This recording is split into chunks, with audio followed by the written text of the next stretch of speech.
No more bad government in Nigeria. Nigeria what? The only media that have been consistent speaking against the bad government and for the purpose for reformers. Nigeria what? Yo!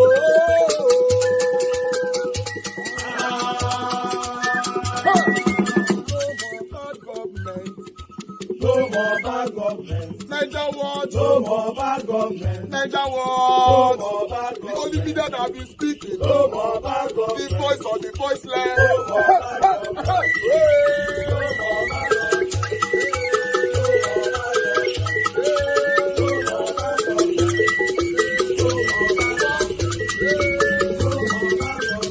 Nigeria what? No more bad government. For the poor. No more bad government. Nigeria what? No more bad government. Nigeria what media?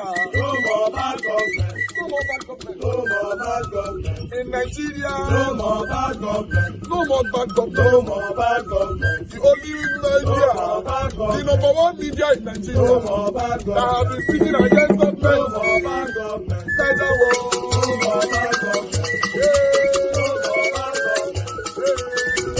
bad government. Nigeria what you? The voice of the voiceless. The voice of the voiceless.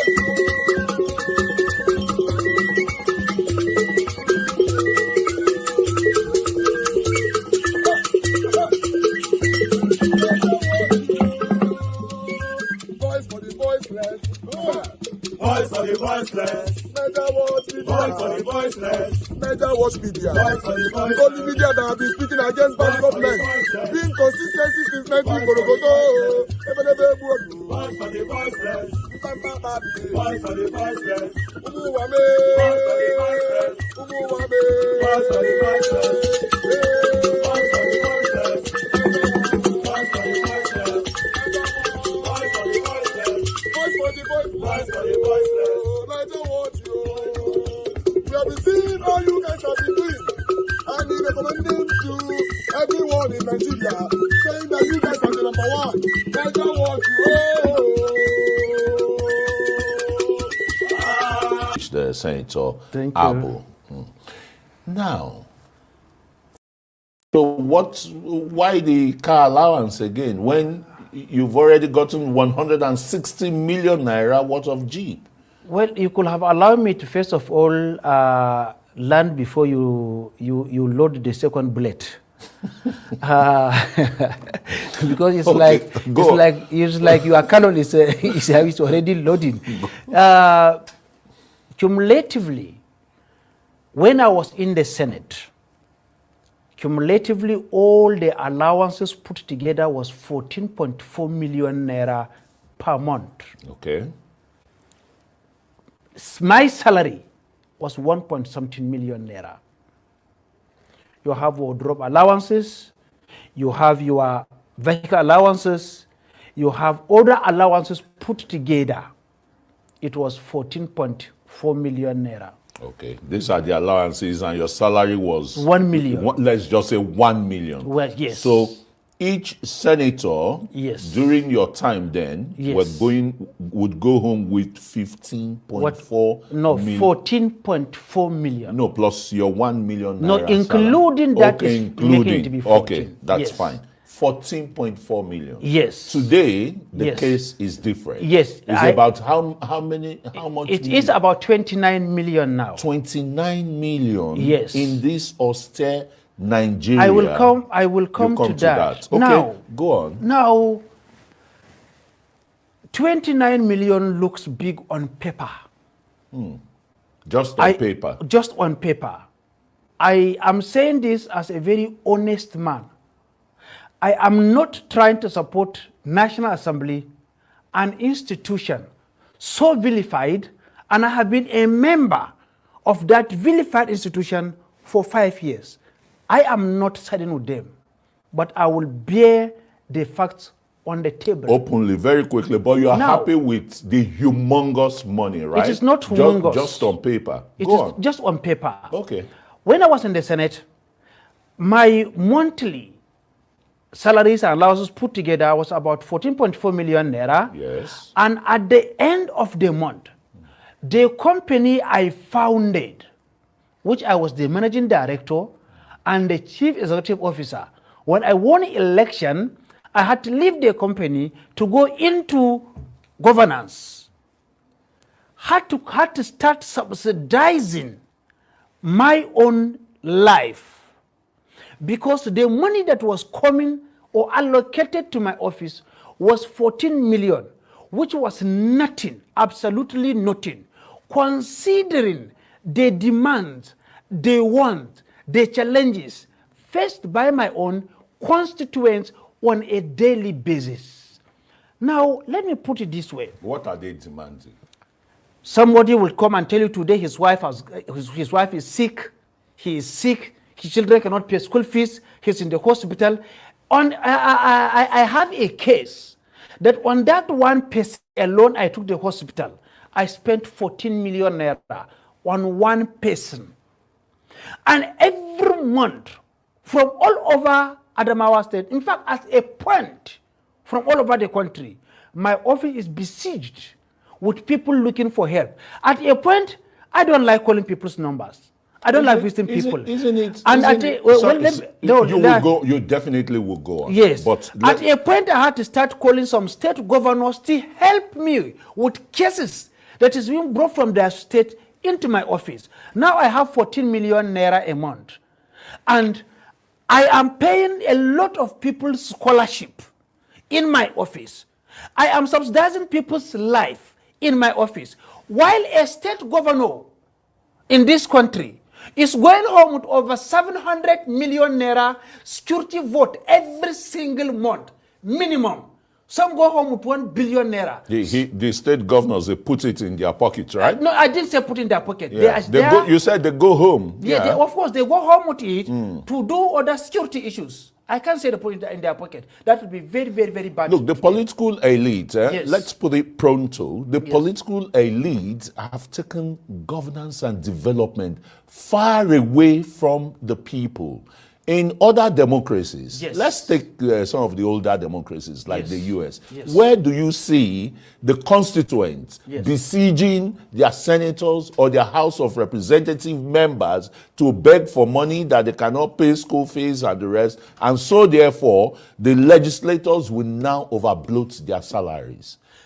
Governance and development have been taken far away from the Nigerian people. I agree with you. Mr. Chris, I agree with you. Governor has been taken far away from the people. And that is where local government administration have to come to the fore. Before now, local governments were getting so much money. They were given contracts at the being local government squandered, before now. Before now. Yeah, they were doing very well. The local government chairman was a big man. He can give contract for construction of primary school, culvert, small art road, art dams, and the rest of it. Today, the governors have hijacked the local government system through a devilish thing called JAC, that's joint account. Being that today, there's no election in the local government. Okay, let's quickly leave the local government issue, because Nigerians are really, I know. Nigerians are really, your duty is to legislate for the good governance of this country. And you're trying to justify today's salary of each legislator, 29 million naira, in the face of the asphyxiation Nigerians are going through. Sorry, it looks as if I'm beginning to raise my voice. I'm only just raise the voice. I'm just talking I for want you to off the mic. There's no mic here. I'm just talking for the Nigerian people, really. 29. How justifiable is this in today's Nigerian economy with a salary, a minimum wage of 70,000 naira? I think what the National Assembly should do is to create a fund, a particular fund in the office of our legislators, who are the representatives of the people to take care of this kind of thing so it will not be lumped into their own salary. Let me say this on a live national television. I am poorer, much poorer as a man when I became a politician than I was before I became a politician. Why didn't you resign and go back to your business? Because I enjoy serving the people. You could still serve them with your company. But now, yes, that is the point, because you will get somebody in that may not be as passionate as I am. Now let me say this today, and go to my village and check this. As a senator, I live in a room and parlor in my village. I never built a house.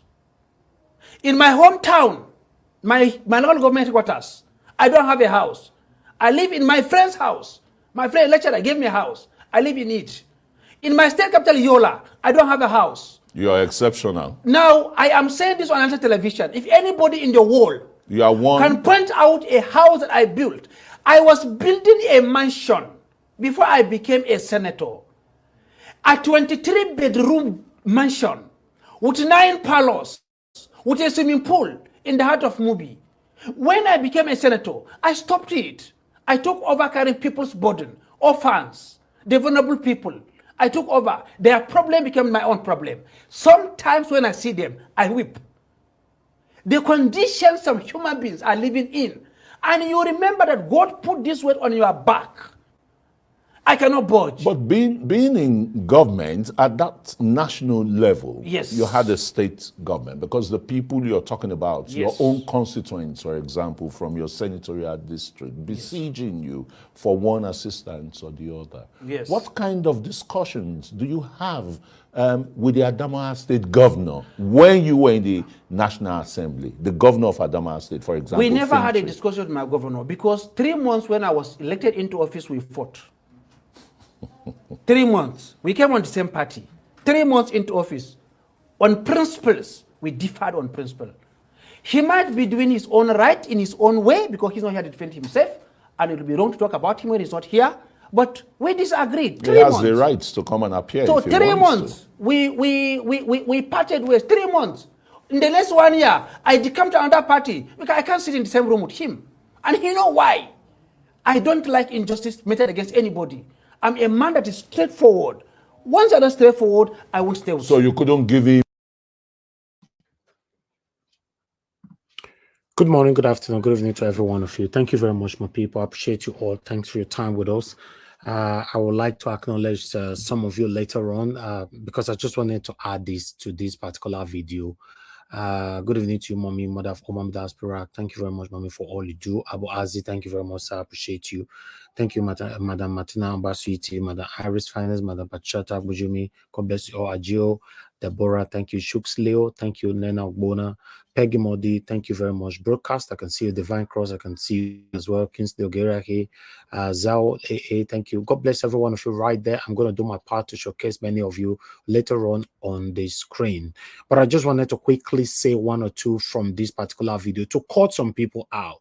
Some people who normally come to this platform telling us that we should report the good news in Nigeria rather than focusing on the negative news in Nigeria. We've been calling this same satanic set of people to come to this same platform to give us the good news in Nigeria right now.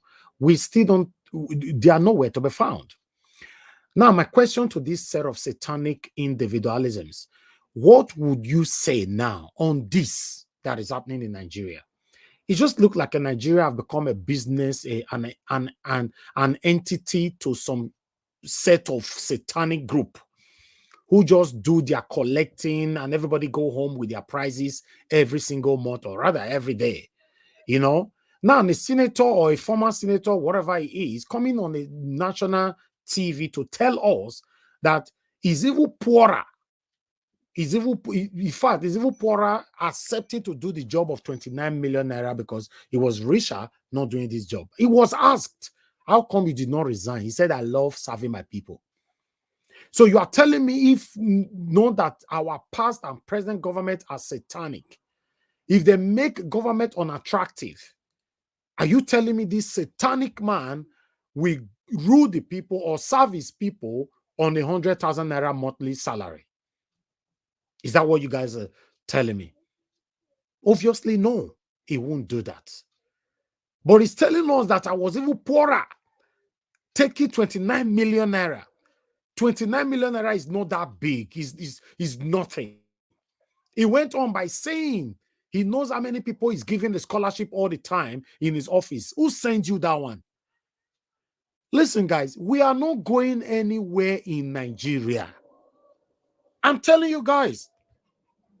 Sometimes when I say what I want to say right now, some people might think that I'm bragging. Sometimes, yes, we need to be grateful to God for the position we find ourselves. For me and my fellow Nigerians that live in diaspora, I want you to every day be giving thanks to God for rescuing you out of that country from the hands of our satanic leaders.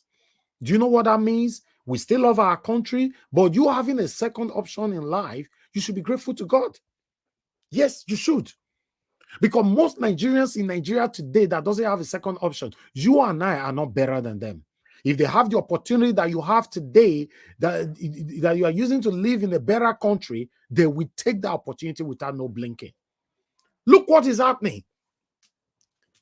Today now, Tinubu private jet arrived. Today. Just today. I'm coming to report that later. You know, I don't understand. Within 1 year, look at Nigeria. The country have become a recycling circle within themselves. Rule make I rule. If you finish, now me.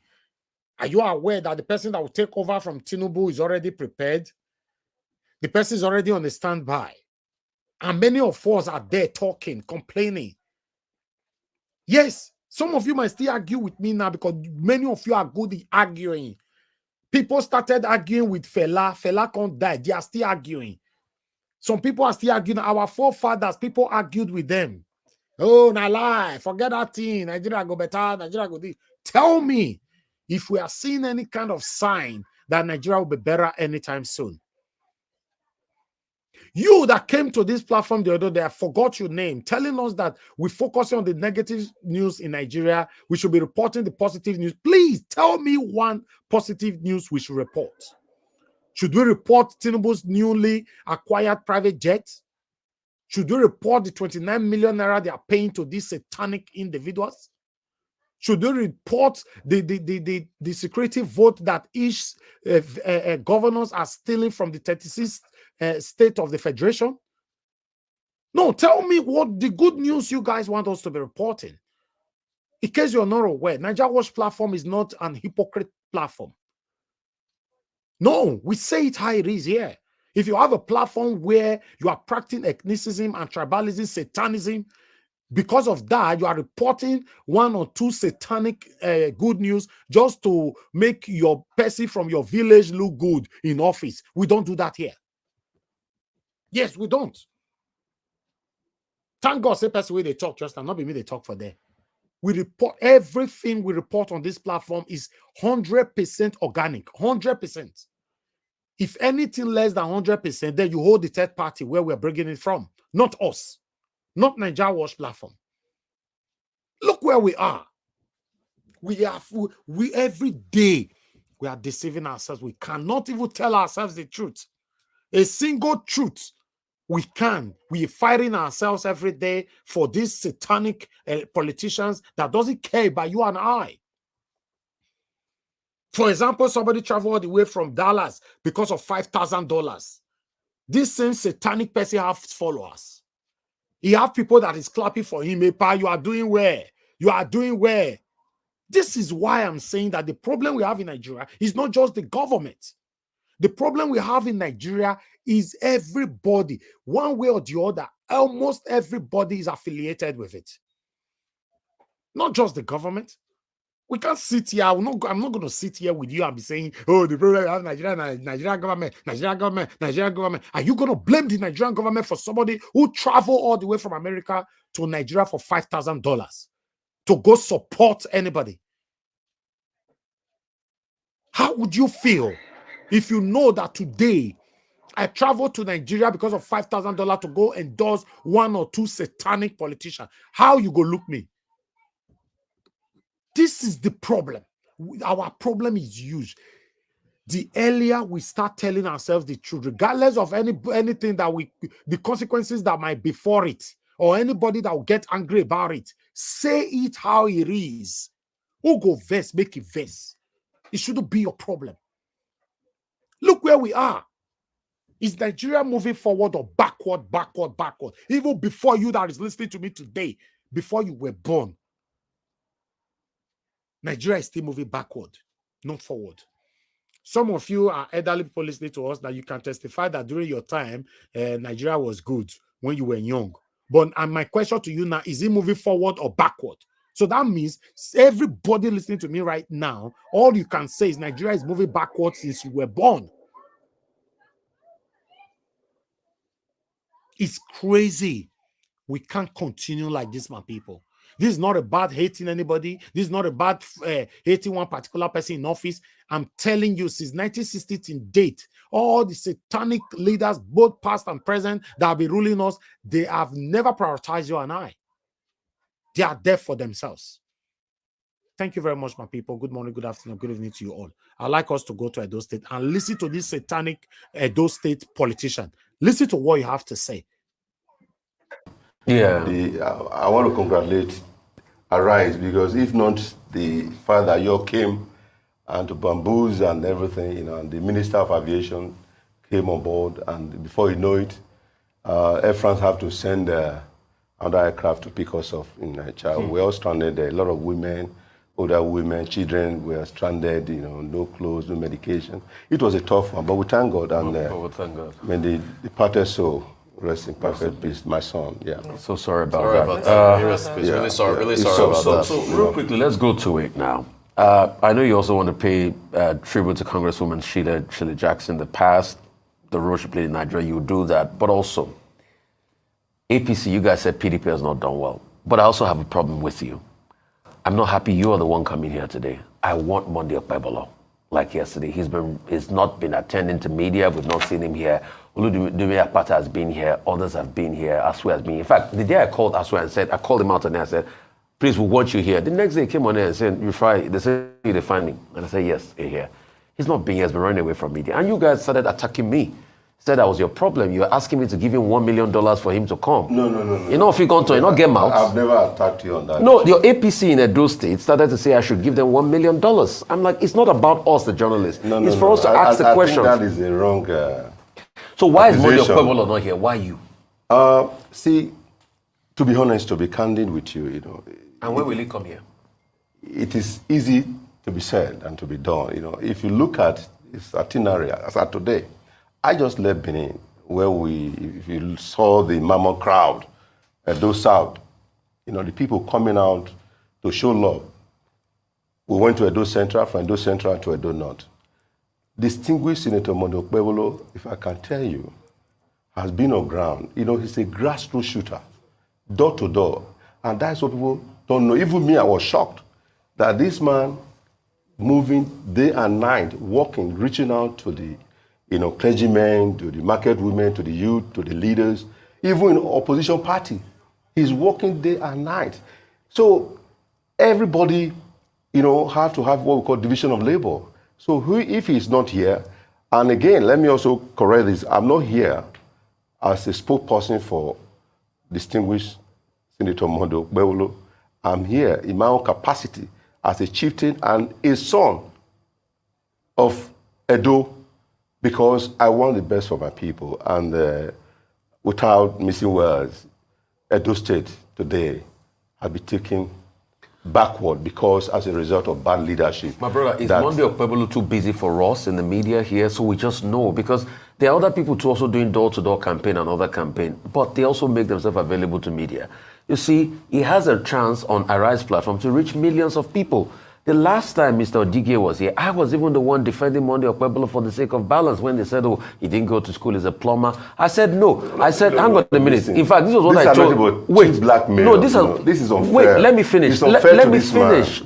Go ahead. This was what I told Odige. I said, you are saying a man that ran a tech company cannot read a balance sheet. I challenged him toe to toe. I challenged Rodriguez here. That billions of naira's company that took a company from nowhere to the highest pedigree, to the ladder. And this is a man that people like our late chief and then a grown. I tell you, you know, it's so funny. When I was contesting before, they said I'm not from Edo, I'm an Igbo man. So politics is a leveler. So why is he not here? He should come and say these things for himself. When the time comes and if it is opportune, definitely, why will he run from coming here? He not only Arise, you have other TV station that is calling on him. So that the question now is that it's about grassroots. This guy is a grassroots shooter. Do you know a man who never played politics, right? When he was helping his people. And guess what is funny? When he contested for Senate, PDP have always won Edo Central. And this is what I saw in him. I was an aspirant, highest committee. Winning the elections, then we will not see him at all. Because we want a leader who is accountable to the people, because he himself came to sell himself and his candidature, represent his manifesto to say he can do it. What you're doing here is fantastic. But to be honest, the people, you're not the one on the ballot, on the ticket. The people want to hear from Senator Kalu himself. Let me correct you. Let me ask my question. Yeah. No, let me correct you before you ask your question. Okay. This man is talking to his people. Did you see? I just saw you now showing the... But the Edo people have said they want to hear him in an interview. If you follow the American elections... Edo people want to hear in an interview. Edo people are hearing him, seeing him every day, morning, afternoon, evening, night. Edo people, Nigerians, Mokuna, not worry. After this video, he said Modokpelo is talking to his people. Yes, if they talk to his people, I go play with Modokpelo, they tell us. I go play them after this video. Mokuna, listen. Tell me if you can understand that kind of communication. Let's continue with this first. So which other Edo people? Is it some of our people in the rural area, in the villages? Do they have TV? They don't even have TV.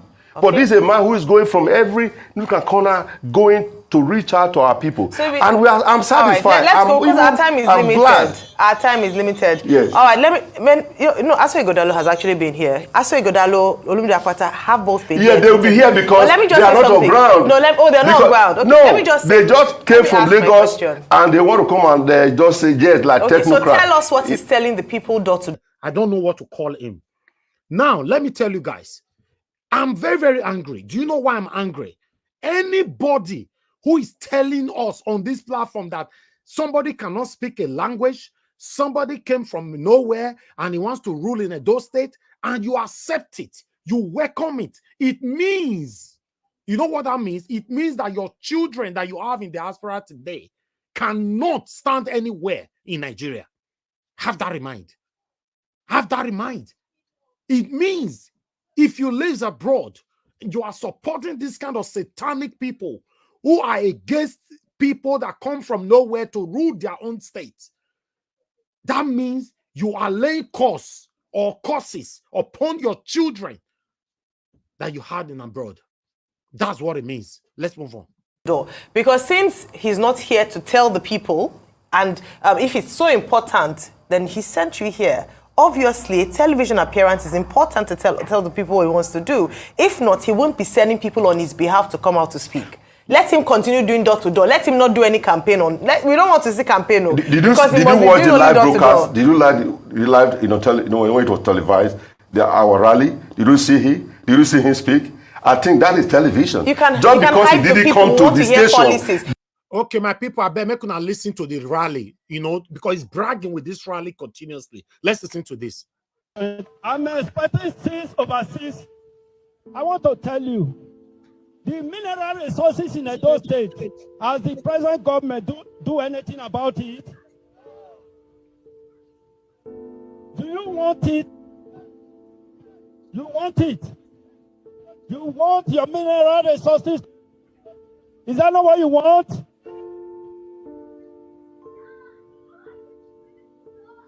Okay. So your mineral resources, sure you want them. Now so, your mineral resources, you want it, but let me tell you, to make this place repositioned for industrial park.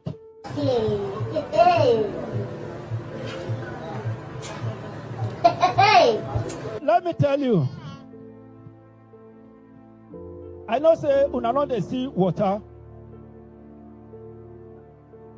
Una dey see water here. Una get. Listen, guys, focus on Satanic Oshomole in the back. It was telling him what to say. One of the looks Oshomole, he dey tell him what he want to talk for a year. Listen, to be honest, if we want to be honest to ourselves, we all criticize Tinubu on this platform. I'm telling you today, 19th of August 2024, Tinubu is far, far, far better than Okpebholo in terms of communication and addressing people anywhere. Tinubu, I repeat, is far, far, far, far better than Okpebholo in terms of communication. Because if you join me criticizing Tinubu for this platform, you reach Okpebholo now, you don't want to talk again. You are satanic. You are. Water in under our government are going to do the extraordinary thing. If you didn't dare, you didn't dare. You didn't dare. I want to talk about my 5-point agenda.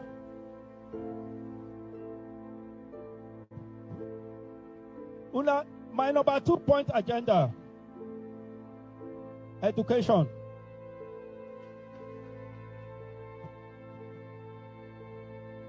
Education. Let me tell you, massive road construction.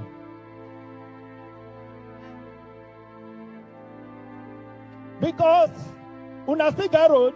Keep quiet. Let book enter your head. Where Oga Adam Soshomele stop.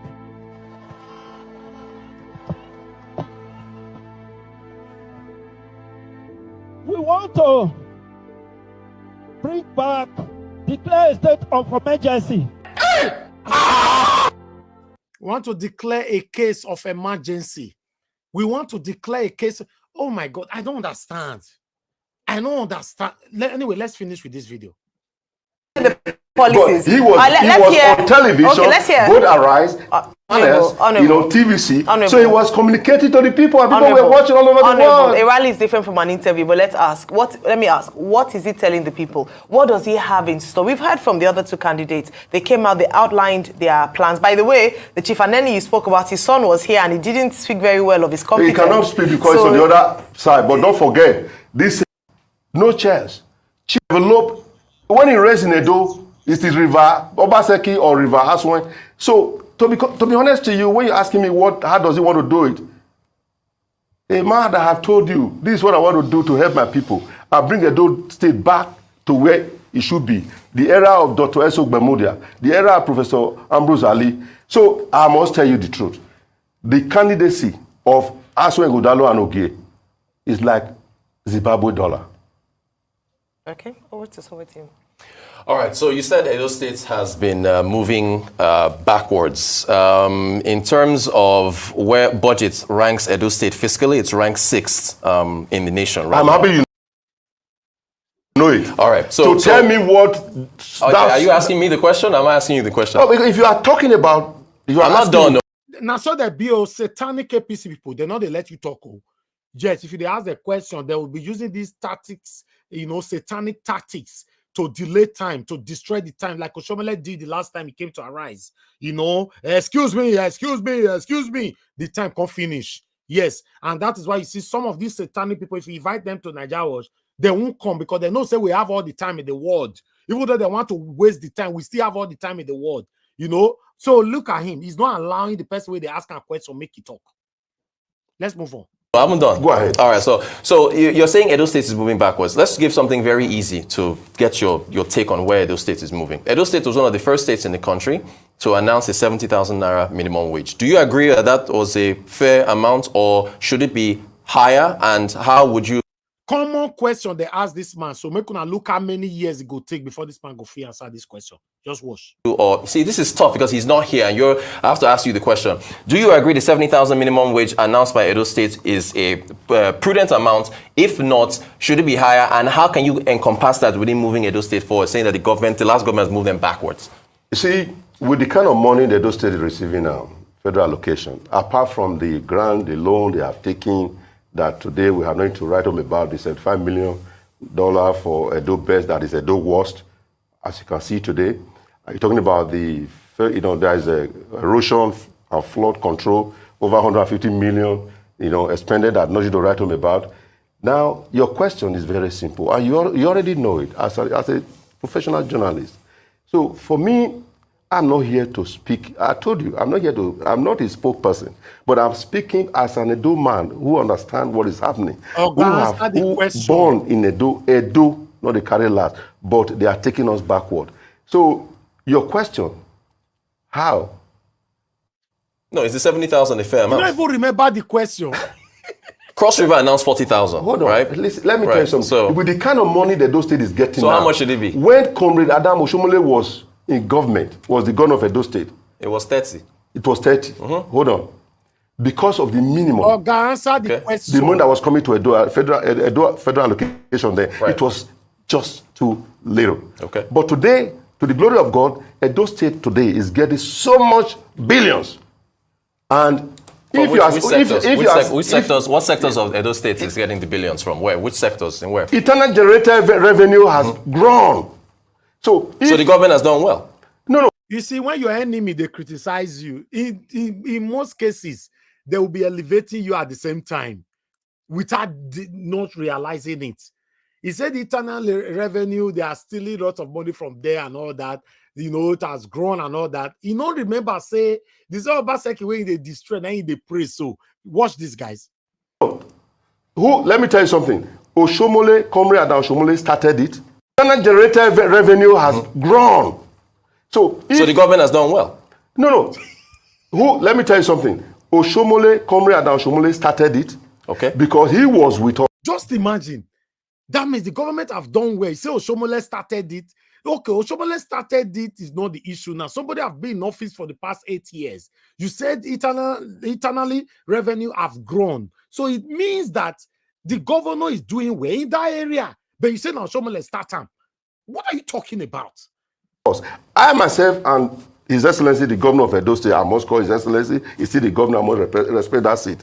We were both, we both work for Comrade Adam Oshomole. So I understand. I was. Make una not forget, say the question where they ask and see, he never still answer Ramo. This man is beating around. They want force and make him answer that question. Watch. Very close to Comrade. Right. So he knows. Oshomole groomed him. Thinking he was going to follow his path to develop the state. Okay. Look at the schools Oshomole built. Look at the hospital Oshomole built. Go and look. That hospital is a 5-star hospital. Okay. Compared to anyone in abroad, in America. This is the same hospital he has contracted to his own cronies. The minimum wage you would pay to hospital workers, is it fair at 70,000 or not? You haven't answered the question yet. I'm going to answer it. Okay. With what is happening today, because of the country has been bastardized by corruption, not Mr. President Tinubu that brought the issue, the hardship on us. It is we, Nigeria, some of those that have stolen the wealth, the resources of this country. You're talking about undeclared crude oil that left this country billions of dollars. So 70,000 naira. Yeah. To me, look at people can have, how much is a bag of rice? How much is a bag of rice today? About 90. So 70,000 naira, what can he do? Okay, let me come in here. So it's not enough. Okay, let me come in here. To me, it's really not enough. Okay, let me come People are suffering. Let me come in here. People are angry. Nigerians are angry. Mr. But the problem we are facing is that because when the money that is supposed to be used for tomorrow have been stolen yesterday, Mr. President cannot do much. I just want Mr. Rufai, there's nothing you have not seen, you have not heard, that you have not showed you about the stolen wealth of this country. That's another talk. Mr. Boniwa, can I ask a question? Go ahead. Will Okpebolo pay 100,000 for minimum wage? That's what we're trying to find out. Wait, will Okpebolo pay 100,000 for minimum wage if Obaseki not do well with 70,000? No, I didn't say it didn't do well. don't. I didn't say it did. But what did you say? I didn't say it didn't do well for the 70,000. Can you praise Obaseki for at least the 70,000? Why not? So are you praising So Obaseki? I can't just condemn him in everything. So Obaseki has done well for the 70,000. Because some state in this country cannot even afford to pay. Yeah, so has Obaseki done well for the 70,000? He did well, but you know what? Okay. There's a caveat to it. It was as a result of because the election was around the corner. He did it to catch the people. How many people is he paying this? Why was he not paying this all this while? Okay, with so the resources that we have. Well. Now, because he saw elections around the corner, he now brought 70,000 to throw in the net to see how he can get many votes. So, second question. You said IGR, internally generated revenue, has increased under Obaseki, right? Yes or no? Yes, but what have we done with that money? Okay, but it has increased. So that means Obaseki also did well by increasing IGR. It's a plus for him. Do you know who taught him? Who taught him? His comrade Adams Aliyu. But at least they taught him and he did taught it well. him. He executed. No, he did not execute. The money that have been generated, where did the money go? No, but somebody that have been in office for the past 8 years, you are telling Nigerians, say, do you know who taught him? It's Oshomole. So this man, now what think they do for the past 8 years? That's why I cannot align with anybody that is saying Obaseki failed 100%. How? Thank God now says satanic APC man now. In the process of trying to bring Obaseki down completely, he's praising Obaseki, giving Obaseki credit. You know? You see? Now so all our enemy be in the process, some of now they listen to me so he get position where he did for life. So now your enemy pursue you enter there. You know. Go back, reflect on yourself. You go listen that your enemy pursue you enter there. It gets some coven where they talk about your matter. They don't know where they will promote you go higher. Though they discuss out there. Just imagine a national TV is giving Obaseki a lot of credit, you know, not even realizing it. But meanwhile, let's listen further to what this our brother have to say here, Mr. Consign, over their satanic principle. Dear Monday Ukpewolo aka Akpakomisa, I hope this video gets to you. I've watched several of your videos. I've also been very vocal against your candidacy. At this point, and now, I just want us to talk man to man. Anything you decide to do afterwards is solely left for you to decide. But I'm talking to you as a man. Please stop embarrassing the two people. My friends who I have boasted about the mental, emotional, social, physical capacity of the people from Edo State, which is dating back to years ago, the formation of the Benin Empire, and how it took several confederations with the British invasion to have conquered the Benin people. And then looking at you as a candidate for running for election from this state, it's been really a tormenting experience. I want to beg you, if you cannot withdraw from this race, stop talking. At any point, no, don't let anybody, because this is embarrassing. I'm no longer even out. I'm just, because a lot of you mistake lack of communicating skills or communication skills to a clueless, dull, brainless individual. What is Adams Osomole trying to clue him or prompt him what to say? Watch Osomole. Look at the video. Look at this part again. That is Osomole talking to him. Oh, God. It has never been this bad, though. It has never been this terrible. It has never been this bad. This will be the worst ever single. See, Tinubu did better than this. Tinubu even sat before the National Economic Summit group. He had time. That's where he bragged that they will not allow. It should not be exhausted. That is the first speaker. They should also get. They don't want people to spare. That was how Tinubu. So The comparison between Abakomis and Tinubu is even an insult to Bola Ahmed Tinubu in itself as it were. This is a for those of you that have not been born or not had first-hand understanding of basic things, they would have told you about Lucky Benedict government. Let me tell you, even if Lucky Benedict government would turn out to be one of the worst. Okay, I'll stop that video right there because I still have a couple of presentations to do. Guys, please pardon with me today over my time spending to present this whole thing to you. Sometimes we really need to do this. But meanwhile, I want us to hear another view concerning this Okpebholo, Ason Ighodaro, and Barrister Olumide Akpata on this quickly. Help us to press on the like button and help us to share as well. Guys, if you don't mind, press on the $ as well. Buy us a coffee. I really do appreciate that. Let me quickly bring this to your screen here so that we can take it from there. Just be doing your part there while I'm doing my own part. Bear with me. We're almost there. Okay, let's listen to the comrade show quickly. And Okpebholo, as a matter of fact, somebody was telling me yesterday that each time Okpebholo opens his mouth to speak, he loses 10,000 votes. He loses 10,000 supporters. Because we have come to see Okpebholo as a man who, since the beginning of this process, has not been able to speak to any issue, to say, this is how I will do this and make Edo State better on this front. Now, we are not saying speak English. Tell us in Esan language. Tell us in Pidgin English. Tell us in the language that you can speak, you are most comfortable in. All we want to get is that you actually have a clear vision on how to redeem Edo State. It no matter whether it's happy to speak English or not, we are past that stage. Okpebholo cannot communicate one word to say, on security, these are my plans. On economy, this is the plan I have. On that is no. The only thing we've been able to get from Okpebholo is how he went to swim in River Baseki, how he went to swim in erosion.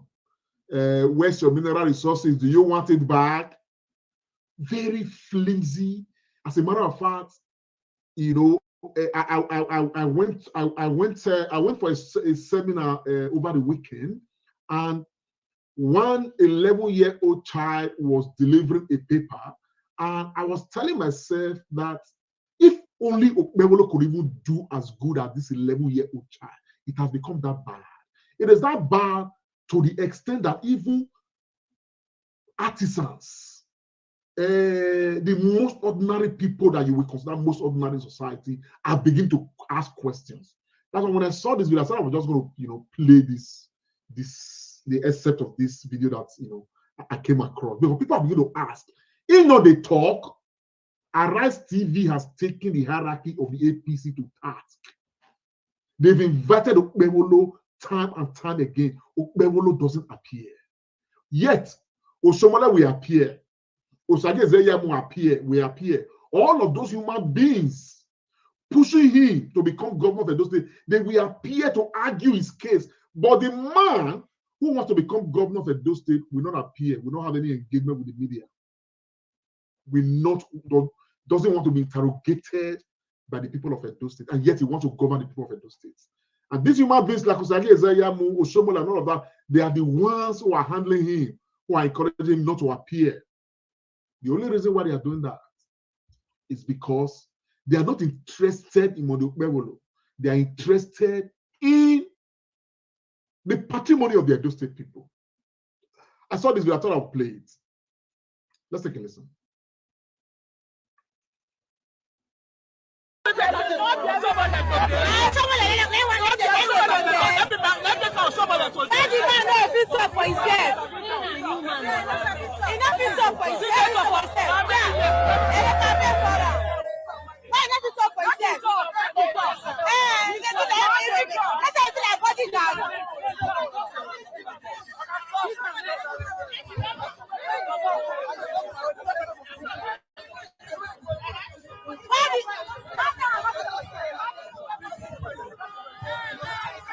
Now, the people are beginning to ask questions. And those people, the only reason why this drama is the way it is because they are very confident that Bola Ahmed Tinubu will interfere with the Edo State election and give the election to APC. But this is Edo State, and this is an off-season, off-cycle election. I don't know. I feel very confident that the awareness of Edo State is strong enough for the people to say, no, this election will go the way we want it to go. The election has to go the way Edo State people want it to go, which means that the election must be defended and the outcome must be free, must be fair, must be credible.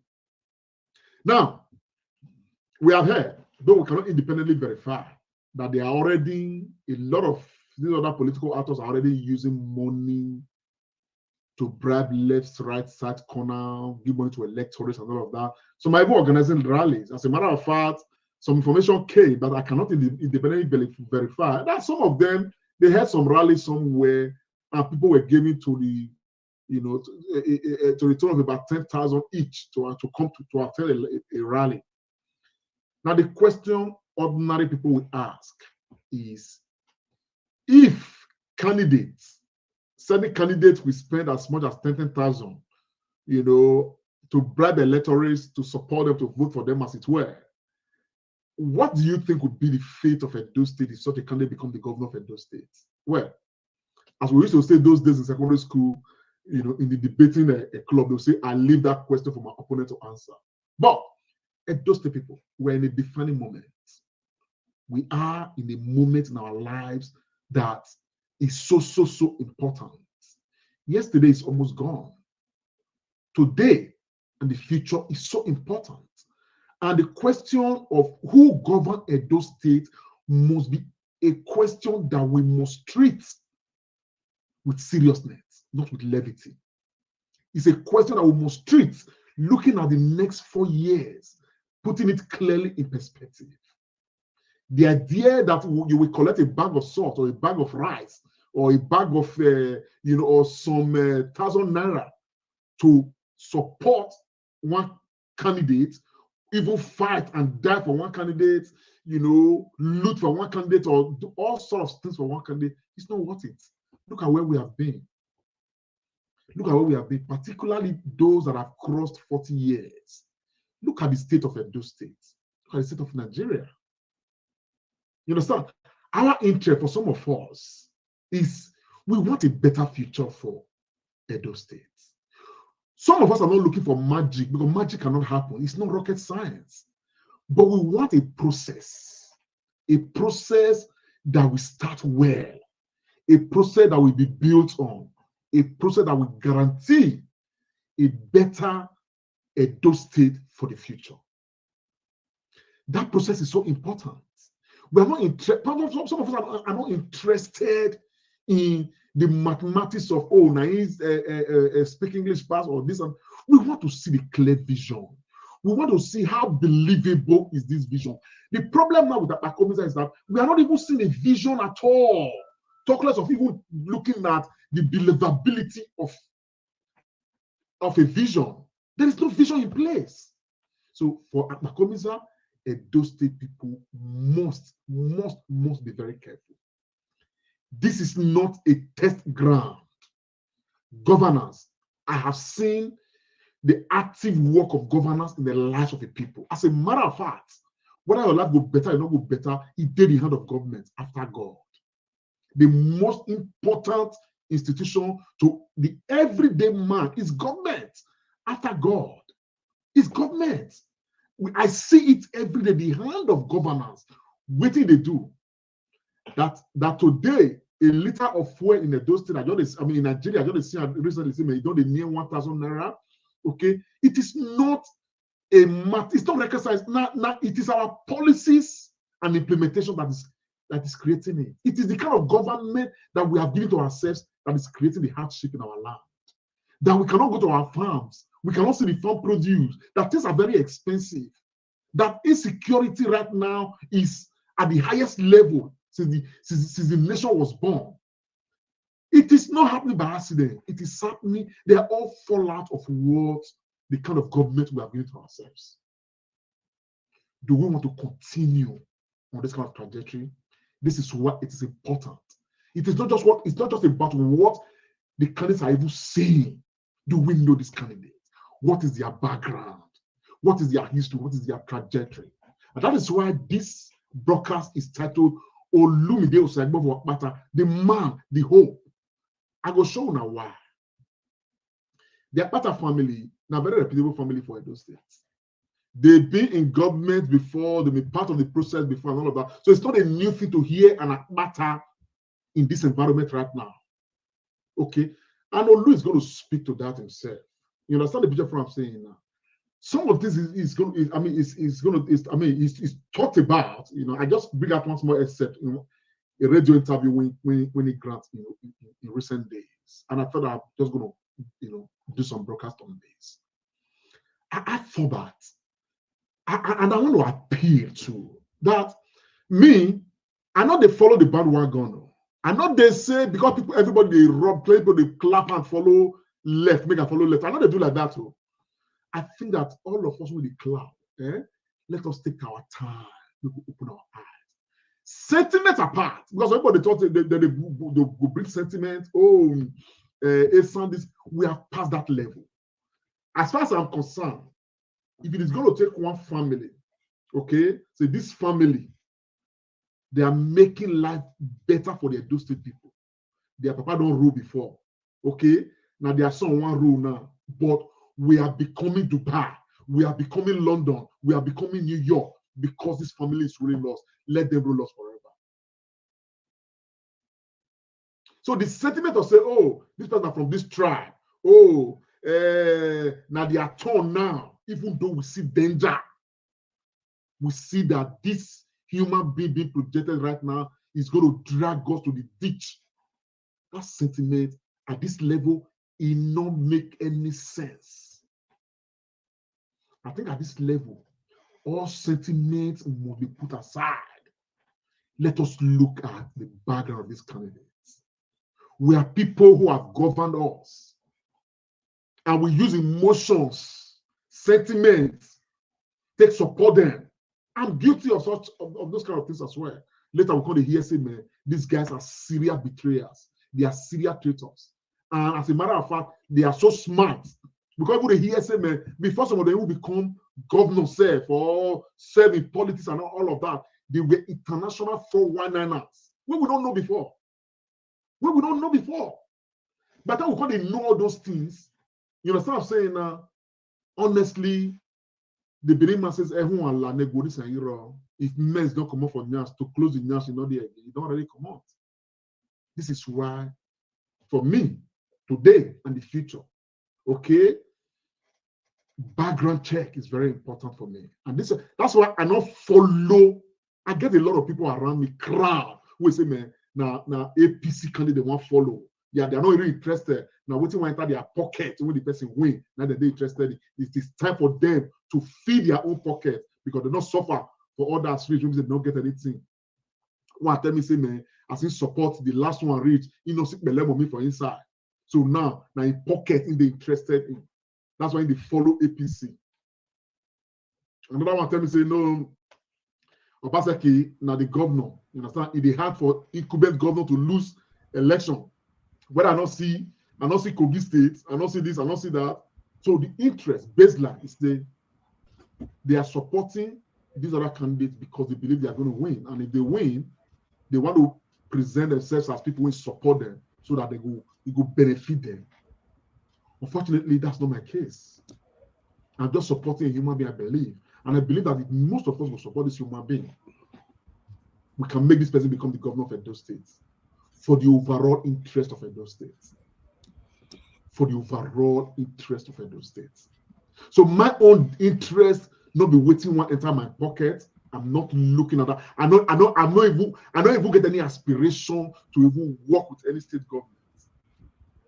But I just want to be able to open the books for the person. You promise this, you promise this. And if the person not do those things when he promised, when they campaign like this, then we go come out after the person. And I want the freedom to be able to come after the person without fear of favor. Without fear of favor.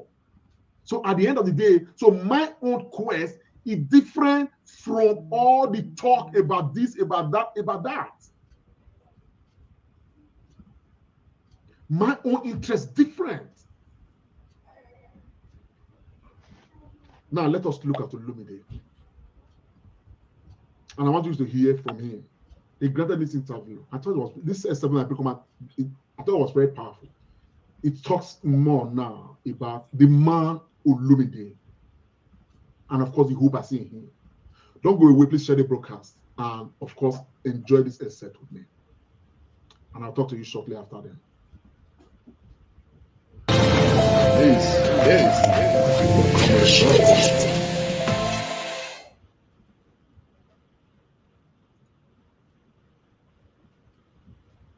To find out what are my antecedents, what is my pedigree. My name is important to me.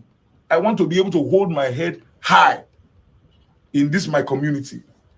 To say this is my value add. My uncle Tayo was Commissioner of Education under Ogbemudia. Till today, his exploits are still being heralded. They are still being talked about in education in Midwest states. My uncle Olu Akpata, Senator representing Bendel Central in 1979 to 83, he's still being talked about today. Ephraim Akpata, go to the judiciary, a man unblemished. He was chairman of INEC in 1999. When you see the I in INEC, he put it there. When he was appointed, he was known as NEC. National election. He told Abdusalami Abubakar, I will only accept this job if you put the word independent behind NEC. That's how it became INEC. All right. Then, so that's I'm giving you one fact, one historical fact now. Thank you so much. Now, come to Olu Akpata. I'm the immediate past president of the Nigerian Bar Association. I ran an association, 128 branches around the country, over 100,000 members. You know, to run an association made up of only lawyers. Yes. You know what that one means? I ran an election. I'm the first non-senior advocate in over 30 years to be president of the bar. And for those 2 years, I repositioned with my team, we repositioned the Bar Association, fired it up, got it again to play his role as the defender of the defenseless, the voice of the voiceless. The facts are there to speak, records are there. You all have lawyer friends and family. And when I was leaving, after making sure that the association was running and running optimally, I left in their account. I paid all our debts. I paid our debts, all our obligations, because government is a continuum. You can't go into government and say, not be me, do this one. Once you take that load, everything is on your head. Paid debts, paid everything, got the association working. Lawyers began to believe again. Remember I said we're trying to get the people to believe again. Because the lawyers had given up. The question was always, what does the MBA do for me? To be a member of MBA is compulsory. Once you are called to the bar, you become a member. They said this one, what would they do for you? But after 2 years, the story changed. And as I was leaving, Honorable, yes, I left 1.5 billion naira in the coffers of the Nigerian Bar Association. Not empty treasury. Not empty treasury. No. My successor, I handed 1.5 billion to him, make it start work. And I'll see that one when I enter there. Prudence, prioritization, proper management of resources. By their fruits, you shall know them. All right. So that is the best I can say, because true, based on the disappointments of the past, I can understand why the people may find it very difficult to believe our politicians. Well, I was going to add. Well, that's just a brief, but this interview long small, okay, and a very rich interview. At some point, I'm going to get the entire clip, make a play for you know. Agbata spoke about what Agbata talk about here and encapsulates everything we make me to do this broadcast. It speaks to the background of Agbata himself, and of course, it started from some historical perspectives, historical knowledge, the contributions when your family, uncles don't make. Now, even though Agbata has spoken about this, the people he mentioned, like Ifrem Akpata and all of those people, these are people who say, man, it contribute nationally. Some of us are equally aware of the Akbatas that have made huge contributions to their local government.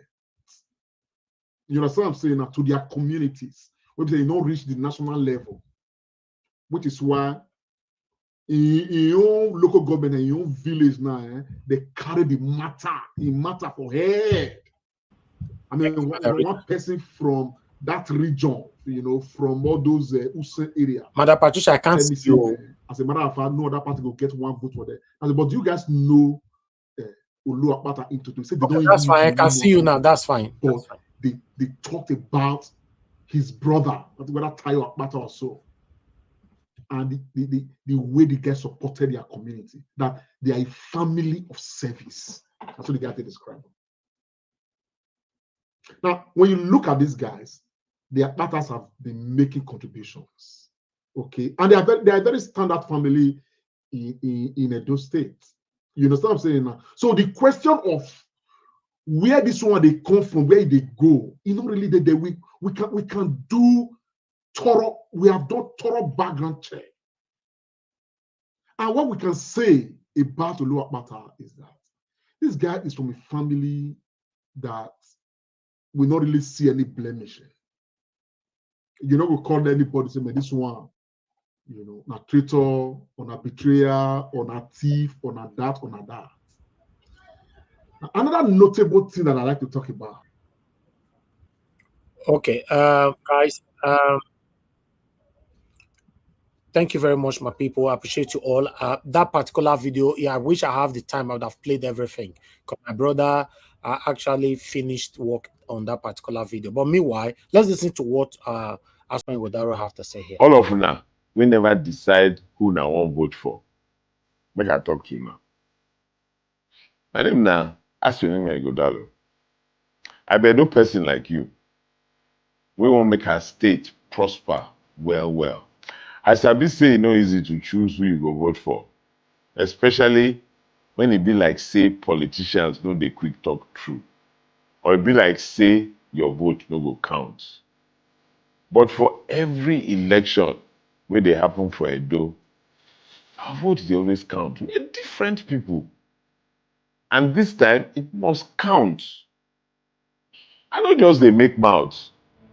I'm ready to create a better opportunity and a better Edo state for everybody. I dey fight for future. We go make all of us prosper together. For September 21, I beg, make all of us, make we step out, go vote to build the Edo state where all of us dey find and where all of us deserve. Make we vote for Aswenire Ighodalo. Make we vote for PDP. Make we vote for Umbrella. My good people of Edo State, my name is Charles Inoje, una pikin. I say make I talk to us because another election year don't come. Another time don't come for us to choose the next person who will lead us. Election don't pass as it been day that year. Whether they use election, do try your luck. And make this person just try, make we see as it go be. Make the other one just try, make we see as it go be. It don't pass. 1 year for today, what today be like 10 years of before. I beg. That is why I say make I talk to. This election not be election we will do gamble. We don't see them, they better gather again. People where they look for who they go put for inside pocket. People where they look for governor where go there those states. Meanwhile, they go dey from Abuja, they give and command. That time don't pass. My brothers, my sisters, my fathers, my mothers, uncles and aunties, I beg. Make we not use sentiment do this election. Who sabi? Yes, that is why our people talk say na Thursday that they know as weekend go be. Haba. Not behind that they know food wey go benefit person. If dirty too plenty for inside soup, even blind man go notice. I beg. Who see good, make it talk am. Make we all come together to see how we will move our Edo State forward. That is why we need to vote for person we go sabi. Person wey sabi, person wey don do things wey we fit point to. Person wey fit go Oyibo land, sit with Oyibo people, say, see wetin and wetin and wetin I want for my state, and they go listen to am because he don do am before. Abeg, this election, make we vote for Asue Ighodalo. AI is the future of our state. People wey dey look for political relevance don dey gather see say this na opportunity for them to carry one governor put for inside pocket. Abeg, who go lose at the end of the day? Na me and you. That time don pass. Let's come together with one mind and vote for the future, for the prosperity of our state. That is why I did, with my full chest, recommend AI, Asue Ighodalo, for governor of Edo State. God will bless all of us. Now, well done. All right, that's a Nollywood actor right there, our Edo brother, Mr. Charles, and those Asue Ighodalo. But I would like to take my last video for you guys. The APC chief came out saying that Governor Otti will never win in 2027. In fact, he's going to be removed, from office. That APC will replace him. Although he admitted that Governor Otti is doing well. My good people of Edo State. Sorry. It will be the last time that a Labour governor will govern Abia State. I say it without missing word. The next governor of Abia State will be APC governor. Yeah, I say it without missing word. So we are friends, yes. We work together, yes. But I will not be number 6 citizen of the country and another party will govern my state. The next election of 2027, APC governor will be there. I have told him in person, I have told him publicly and privately that APC governor will be the next governor of Abia State. How it will happen, I don't know, but it will happen. So why not confident? I'm confident because we are working hard. I'm confident because my government is working hard. The president is working hard. And Abia will repay the president. Abia will repay the president. A president that have given you Saudi Development Commission will be repaid. A president that is appointing Abians into administration will be repaid. A president that is allowing attraction of dividend of democracy to Abia State will be repaid. We are not ungrateful people. Monkey will not work and baboon will chop. APC will not help the state to be strong and then Labour will take the credit. And no. APC will determine who becomes the next governor of Abia State. I don't care about who the person is. But one thing I know is that the party platform, APC, will be the next governor of Abia State. Go and write it somewhere. That we are ready to work for Abia State. And we are tired of being outside government, the government at the center. We need to leverage the power of the center to, increase the development of Abia State. The governor is my friend and he's doing well. Comparatively speaking, from other governors, he's not doing badly within the 100 years in office. I'll give it to him. And I'm proud of him. He's my friend. In fact, we spoke today. There's barely a day we don't speak. But the issue remains, we have to push for our party to take over the state. I mean, I owe Mr. President that. And I owe my party that's giving me number 6 position that. And I'm sure the governor knows that I owe my party that. And I'm sure the governor will do the right thing at the right time. When I hear that one, right? Okay, the condition don't make you white. Anyway, the people who supported Tinubu based on ethnicism, a lot of them are now regretting. Some of them even coming out now to speak, to say, no, we're not going to try him again. Let's listen to this quick. Okay, the condition don't make you white now. The people that say they don't white. That time where my eyes black. Yeah. But now, when I will leave my house is 5 o'clock. I don't go people 3,000. Hey. My children want shop. Say that one alive. You go work from Monday to Saturday. You go fit count 5,000. May Hausa come. If Hausa fit do am, we go support. Say you understand? May Hausa come now, we go support. What about people come? We go support. We are not doing tribalism. At that time, where our eyes not clear, now we do tribalism. God bless you. God bless you. Thank you very much. Thank you very much. Okay, the condition don't make you white now. The people that say they don't white. That time where our eyes black. Yeah. But now, when I will leave my house is 5 o'clock. I don't go people 3,000. Hey. My children want shop. Say that one alive. You go work from Monday to Saturday. You go fit count 5,000. May Hausa come. If Hausa fit do am, we go support. Say you understand? May Hausa come now, we go support. What about people come? We go support. We are not doing tribalism. At that time, where our eyes not clear, now we do tribalism. God bless you. God bless you. Thank you very much. Thank you very much. All right. Our eye don't clear. We don't do tribalism again. We don't see Shege. Tinubu don't push Shege for their eye. They don't tribalism anymore. If Igbo come, we go support. If Hausa come, we go support. I like that. I like that. You see, sometimes difficult times, they make us the get sense. You know, we tell Una say no. We not like Tinubu, we not like this. See, listen, with the situation we are facing right now in our country, should we be focusing on who we like or who we not like? If not be stupidity, they worry some of us. We should be focusing on that, who we like or who we not like. We should be looking for competency, someone that can take us out of where we find ourselves right now. Meanwhile, let me quickly take this article so that we can start talking. We already have lots of people. Mute yourself, please. Or Mr. Paul, anybody on the panel, always mute yourself. Give us a made. Mute yourself, sir. Thank you. You know, let me take these articles right here so that we can move on.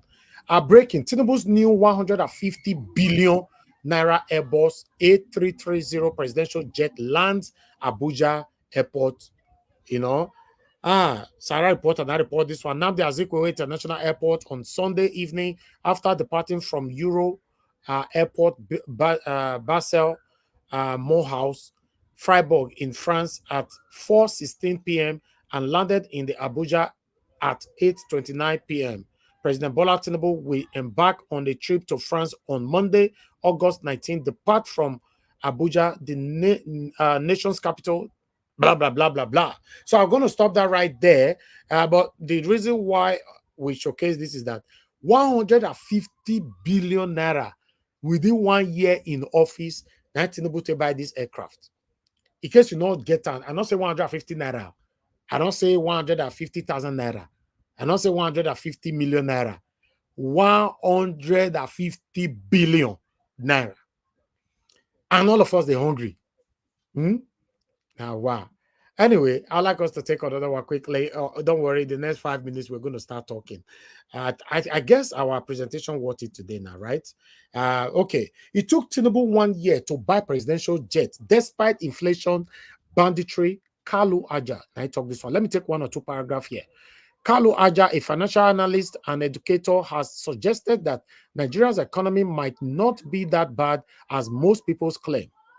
Aja said that it took President Bola Tinubu just 1 year to buy a private jet despite the economy being under inflation and banditry attacks.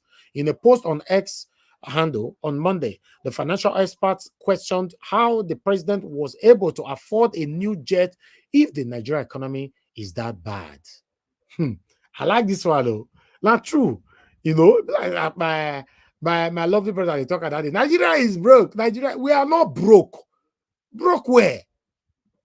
Mr. Jonathan, now they tell us that Nigeria is broke where? Countries, they don't tell us that Nigeria broke since before they bomb me. People are still siphoning billion. If you don't borrow, they borrow. I'm not interested. You can still borrow that same amount to repair the country, but they are borrowing it to keep it to their pocket. Nigeria is not broke. These guys are stealing and using the money to enrich themselves. That's it.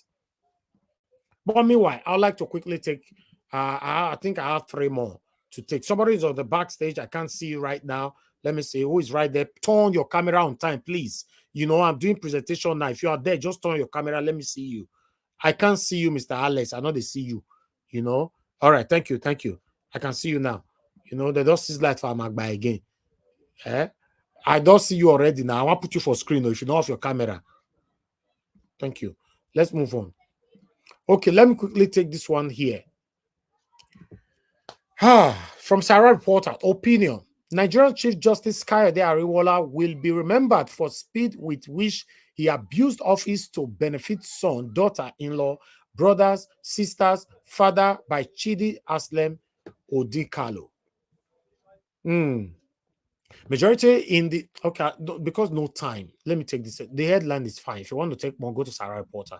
I don't really have time. I'm sorry. I don't spend time report what I'm supposed to report today. Some people with the verse now say we know they report good news. We they wait for good news for Nigeria, we not see. The only good news why they see for Nigeria is coming from Nigerians, not the government. Sorry.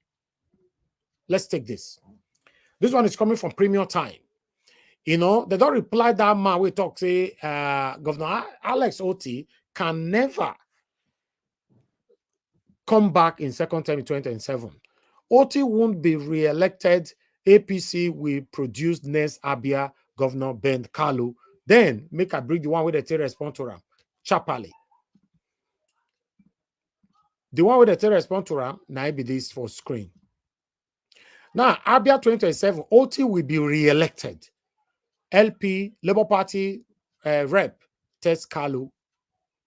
I'd like to take one or two paragraphs here. The member of House of Representatives representing Kwanu Umoya, Federal Constituency of Abia State, Obi Agwasha, has said the people will re-elect Otti as governor in 2027 in appreciation of his development strides. Now, only that one I just want to take.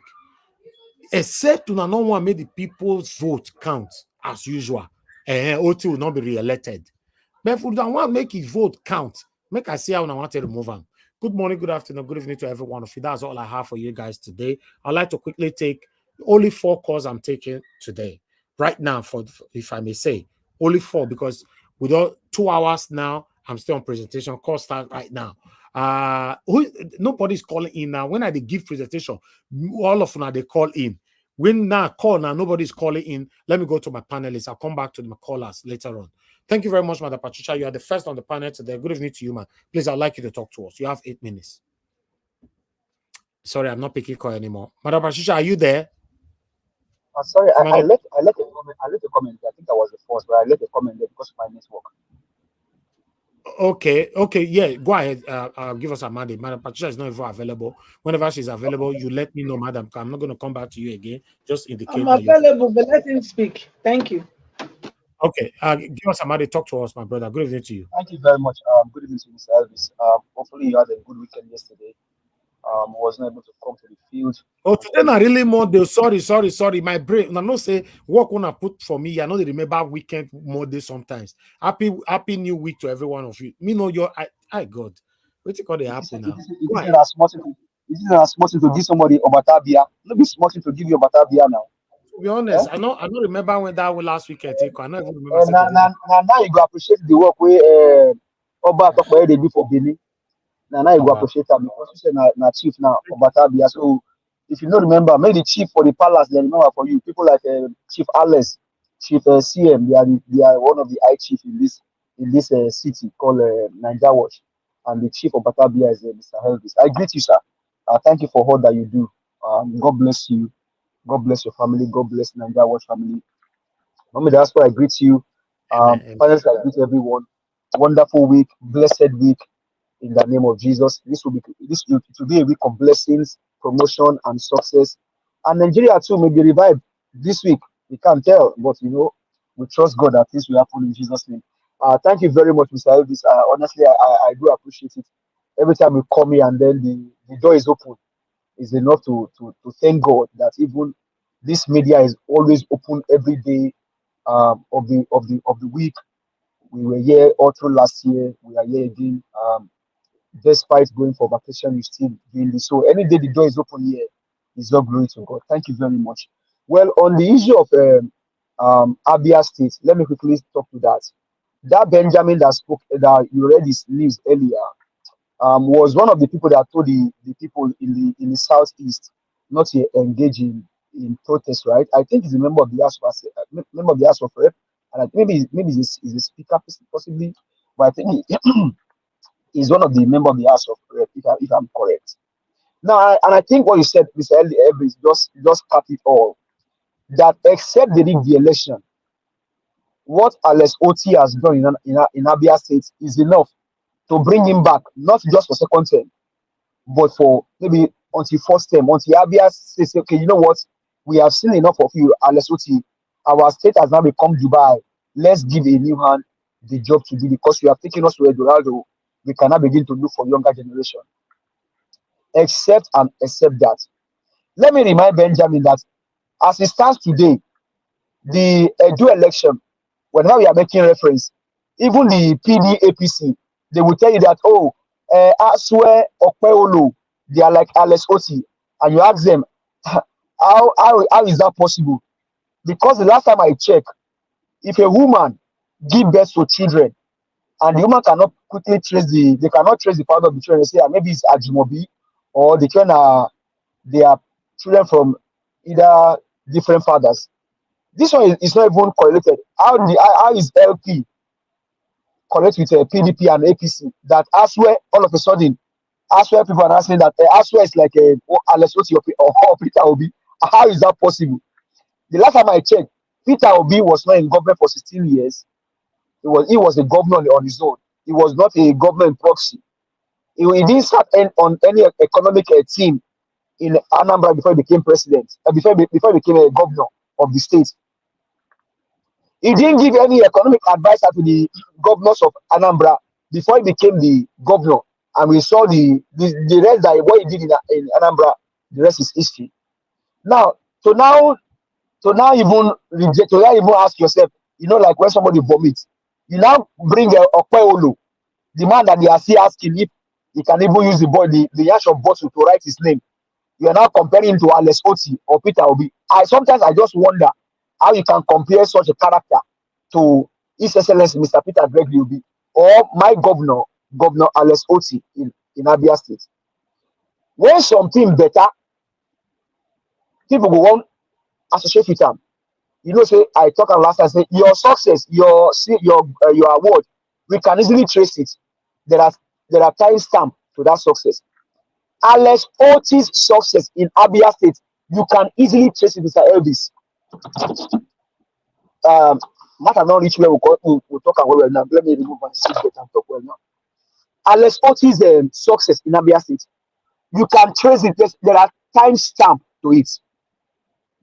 Alex Otti was given the mandate by his people, plus with the backing of God, helping the state have an independent electoral commissioner in person of Elena Otti to say, you know what, whether you buy me or you leave me, this man got the vote of his people and he will go there and represent his people.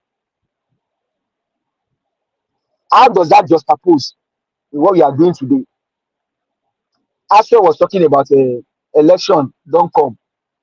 People want to rig election. You ask him, the last local government election in Edo State, was he not there when they rigged your election and all of a sudden the whole local government in Edo State belongs to PDP? Was Asher sleeping that time? He was awake now. He was not sleeping. He knew what happened. And so whenever this with they are co-joint twins, you cannot separate them. You can never separate them. And that's why it becomes a burden when you see people talk about leave us. Hey, you can never separate them. They are co-joint. And that's why I say, Aswe is a governor in proxy. He has done 16 years. He wants to do more. And this just shows you the wickedness of men, the wickedness of the highest level. Now you can feel, you can touch. Good governance is not sweet that you can have in your pocket. You can feel it. Why? You will see good roads. And that's why people are enjoying in Abia. You can feel good governance because you will drive on good roads. You will drink good water. This service you live in UK. If you drive on your village, when you talk about your village, there's security here in your village. For your village, you told us how they come carry people on radar for your village. Can that happen in Amagba under Obaseki's watch? No. So if see, it is apple to apple. Governors in governors in Abia State, governors in Edo State or your state or Bauchi State, difference is clear. Because why? Alex Otti is delivering for the people on what he said he will do. Now, the reason why that guy is talking is that Alex Otti is spoiling market for them. Why? You ask me why. They know what governance is all about. They are seeing the man getting money and using the money for the people of Abia State. And it's a problem to them because Alex Otti now bad market for them. Now, Alex Otti will make their constituency go ask them, say, God, Senator, you represent my constituency now. Why are we not seeing the money? In Abia State, Alex Otti is working with the money you get from federal. The money when you get from our constituency, where you put the money, Alex Otti now bad market for them. Bad market, but good for his people because Alex Otti is delivering. You can ride on good roads. Good governance, you can feel it, you can touch it, you can smell it, you can sleep on it, you can eat it, you can drink it because you will drink water. When there is good water in Edo State or in Abia, you will drink water. You can feel it. Well, you just have to silence now. They don't take it from a How did you know? Because you saw through the camera, sir. That is all good governance, sir. So Alex Otti is a bad market for all of these wicked killers, all of these looters, legislators, all of them. Alex Otti is a bad market for them, but a good market for his own people. So, like I said earlier, Alex Otti, if he wants to come back 7 times, his people will align this. They will align for the 7th to come back the 7th because what he's delivering for his people, and he has become a reference point. When we speak, we say, Edo State. If you want Edo to be like Abia, what will you do? Vote Barrister Olumide or Zaivo Akpata. Now, going to that, Mr. Elvis, it go better for you, my brother, sir. God bless you. You are not a partial man. In fact, for what you did today, it just make my heart sweet because some days ago I brought a video here, you played it, but playing as well so today and then playing other people, it make me feel happy, sir. This is how we get good leadership. Now I'm going to Olumide's video and that interview. Something is very, very sacrosanct there. He said my elder brother told the person, Salami, that if the eye will not be in the leg, I will not do it. Why? Because he believes that electoral system should be independent of government interference. Why are we where we are today? Because the election last year was not independent of government interference. That's why Nigeria is in a trouble because whenever you jettison the process, you can never make a progress. Nigeria is in problem today because they jettisoned the process last year during the election. But Olumide now just revealed to us that it was his own brother that said, I is very, very important. It is independent National Electoral Commissioner. It should be independent of the presidency, of the government. Nobody should be able to interfere in what brings them to office as people. Let me start an example, sir.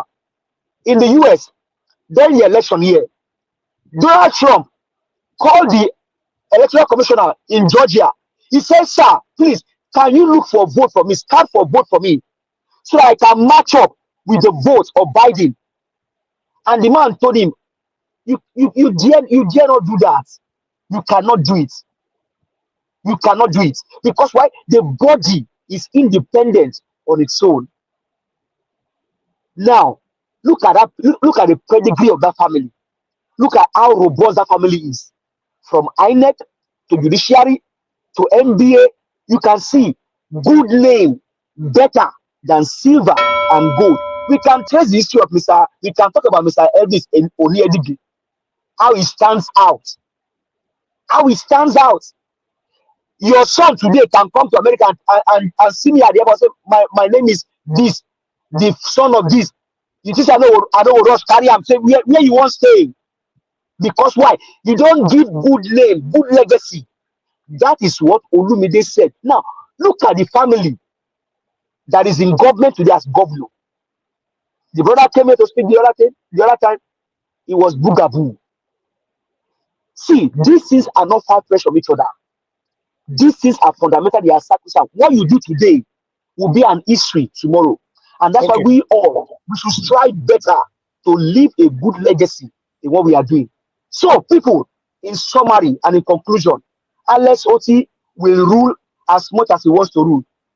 Edo State, both Barrister Olumide or Zabu Bakpata, you have heard. It was a video play for you earlier. And in summary, let us all strive as much as possible to leave a good name, because good name is better than silver and gold. On the personal jet, we'll come back and speak on that later on. Thank you, Mr. Elvis. I agree to. Thank you. Thank you very much, my brother. I appreciate you. Thanks for your prayers, your kind words. God bless you. We are here together. All right, Madam Patricia, I'll come back to you, please. You'll be next, but let me quickly prioritize Mr. Alex. Mr. Alex, it's good to have you on the show today, my brother. Good evening to you. Please. Thank you. Thank you, Mr. Elvis. Can you hear me? Yes, so now, Madam Patricia, time I give you. Yes, thank you, Madam Patricia. Thank you. Thank you. Yeah, I am very busy. I've been very busy all these days. But somebody reached out to me today and, said, we miss you. That really got to me. Said, we miss your submissions. So I took out at least one hour to be with you on the show today. No, I returned. Mr. Alex, I think say APC don't buy you. I can't say maybe they don't. No. I don't fellowship with people who feed on people's lives. I don't do that. Exactly. I would never do that. I don't fellowship with people who take joy in putting their whole nation purposely on insecurity just to get money from white people. No, I don't do that. I am too enlightened. I am too exposed. I'm too fired up, too inspired. From the age of 12 to the age of 30, you'll be wondering, where was Jesus? He was being prepared. So some of us go through these times to be prepared for future responsibilities. Ladies and gentlemen, I greet you on the comment section. Mommy Diaspora, thank you for giving us Mr. Elvis, who has been a gift to everybody. My fellow panelists, thank you. Viewers worldwide, I want to say something. APC today, they are braggadocious because they just feel they are God. They make themselves God. Look at that guy opening his buccal cavity to verbalize in such platitudes as if he is God. You say a man is doing well. You are telling him he cannot rule. Do you even know if you will last the next 1 month? Do you know? You don't even know next what's going to happen to you. You are bragging against someone's life. Someone you also testify is doing well. Alex Otti, kudos. Power resides in the people. Oh, Bobo Lobuna. The voice of the people is the voice of God. I want to address those state elections. This is my own personal, say about Edo State elections. Please, I want you to listen with all sincerity, without bias. Just be honest with yourself. Then you can go and cast your votes. How will you listen to a party who claim that their leadership is a PDP and this leadership is a technocrat and this leadership is going to turn Edo State into Dubai? It's been 7 years and 10 months as we speak. We don't have drinkable water in Edo State. We are still using borehole. You cannot go to any marketplace. I want to see a running tap like you see everywhere around Western world. Our markets are still dirty. I'm not saying they didn't do well in other things, but these are the basics of life. A man that told us he was going to give us a seaport, what is he going to tell us? What stories are they going to give us again? In 7 years, you could not revamp water board. Let it be the first state to do that. That borehole is now being collapsed because government water is running. People are paying bills to get it. Our schools are still there. They've shown a few, but carry your car and drive around. Go to the, just drive on a personal basis. Interland.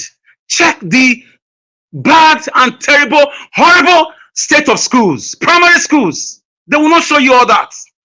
So what has this party got to offer you? Niger Wash, I was with you, I'm still with you, and I will always be with you on this journey. I saw how you came out. You put your life on the line, what most of us cannot do. You show your face to fight this same government on the killings of the Fulani herdsmen in the heat of Buhari's government. On the land grabbing saga, what did this government do, especially in the killings? It played a supervisory role.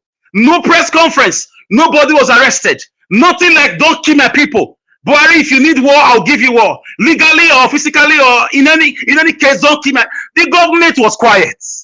The same government now wants to bring you somebody else with all the rhetorics they've said to us before. They told us Obaseki was with Dangote. He's a technocrat. He was the engine room of Oshomole's government. He was this and that. He's a billionaire. He does not need your money. Where is Edo State today? Where is Edo State today? How much are we owing? Do we have jobs? Where are the 200,000 jobs promised by this party? So a snake will always be a snake. I will always tell you the truth. I have no linkage with APC or PDP. I just want Edo State to have a good government. The person I'm giving you is Olumide Akpata. I trust the antecedent of Labour Party. I trust what Alex Otti is doing. I trust what Mr. Peter Obi can produce. He came to Edo State and endorsed him in every party. But what happened in Jerusalem can also be done in Judea. What happened in Abia State can also happen in Edo State. Yes, let the law, let history judge PDP. But please don't make the same mistake. Look at the energy, look at the force, look at the way they are deploying resources to do campaign. They are flying from Canada to New York to everywhere. Why didn't they deploy this energy as a party to transform Edo State? MOUs upon MOUs were signed. We don't have a common train station in Edo State. Common train station, we don't have. But we hear the amount of money, billions, hundreds of billions, internally generated monies, allocations, money from crude oil, money from all sorts of things God gave us in our land. Yet, those are still living in penury and poverty. Don't trust such a party. Do not trust them. This is my own cry about these people. When you lie to me once, shame on you. But when you lie to me twice and you succeed, shame on me. Don't do it. Let's support Labour Party. Don't believe the lies. Edo State is still dirty. Our market is smelly. They did a few roads. Kudos. Civil servant receiving 70,000 is not the end of the world. Where are the state, or what is the state of our schools? School, markets, highways, bridges, flyovers are the ways you measure development. You can't tell me of civil servant reformation. How many people are civil servants? Kudos, it's a good thing, but it's not enough compared to the money received in the past 7 years. Over 5 trillion naira has entered Edo State. Last week, we had 450 billion naira has been passed as allocation. So we don't see anything. Do Edo State or Benin City look like where such money enters? Where are these monies? History will judge PDP and their government in Edo State. So guys, I want us to give Olumide Akpata the chance. Let him bring the Alex Otti flavor into Edo State. Let us have true 24 hours electricity, not the Osemo power plant that is for the rich people. You must have 3 to 5 million naira to subscribe before you can get, that line. Where is the modular refinery built with Edo money? Billions of naira were spent. Edo money. How many truck is loading there? They have all sorts of stories to cook up to you, to tell you they donated the power to the federal government. There are always stories. When it's time to campaign, no stories. When it's time to recruit lawyers on social media and to go on places to confuse people, no stories. Look at the energy. Look at the force. Where are this money coming from? Yet, they'll tell you Edo State is a civil servant state. So I just came to let you know that some of us know the truth, and we are watching them from the touch lines of history. Children are watching. Teenagers are watching. Our parents are watching. One day, books are going to be opened at some point, and the full wrath of the law will visit those who are stolen this state dry. Edo State used to be the beauty of the nation. If you don't know, let me tell you, Edo State is the state, the first place where the Europeans step into their feet into today Federal Republic of, oh my God. Seeing this history sometimes make me cry. This country you call,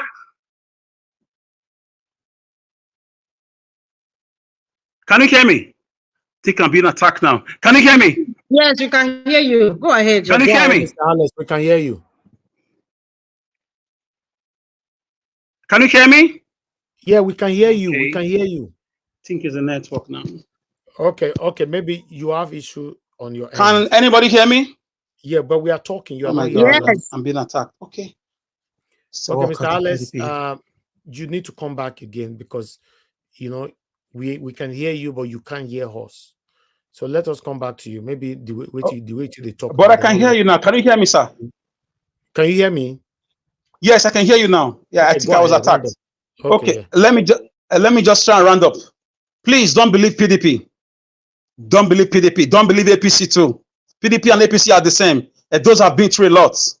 Edo is too glorious. Edo is too great. Edo is too beautiful for liars, for a criminal gang to keep doing their business. We are tired of the shame. We are tired of the suffering, the poverty. Our young girls are doing horrible things, and our young boys same, because the government after government after government, they just come and keep lying to us. Like I said before, with this type of strength they are using to campaign as a party, if they have used this strength for development, like Alex Otti is doing, Edo State would have been a great place. Please don't vote PDP. They have lied. They've shown that they are liars. They will always remain liars. Thank you, Mr. Evans. Thank you so much. God, they're just attacking me.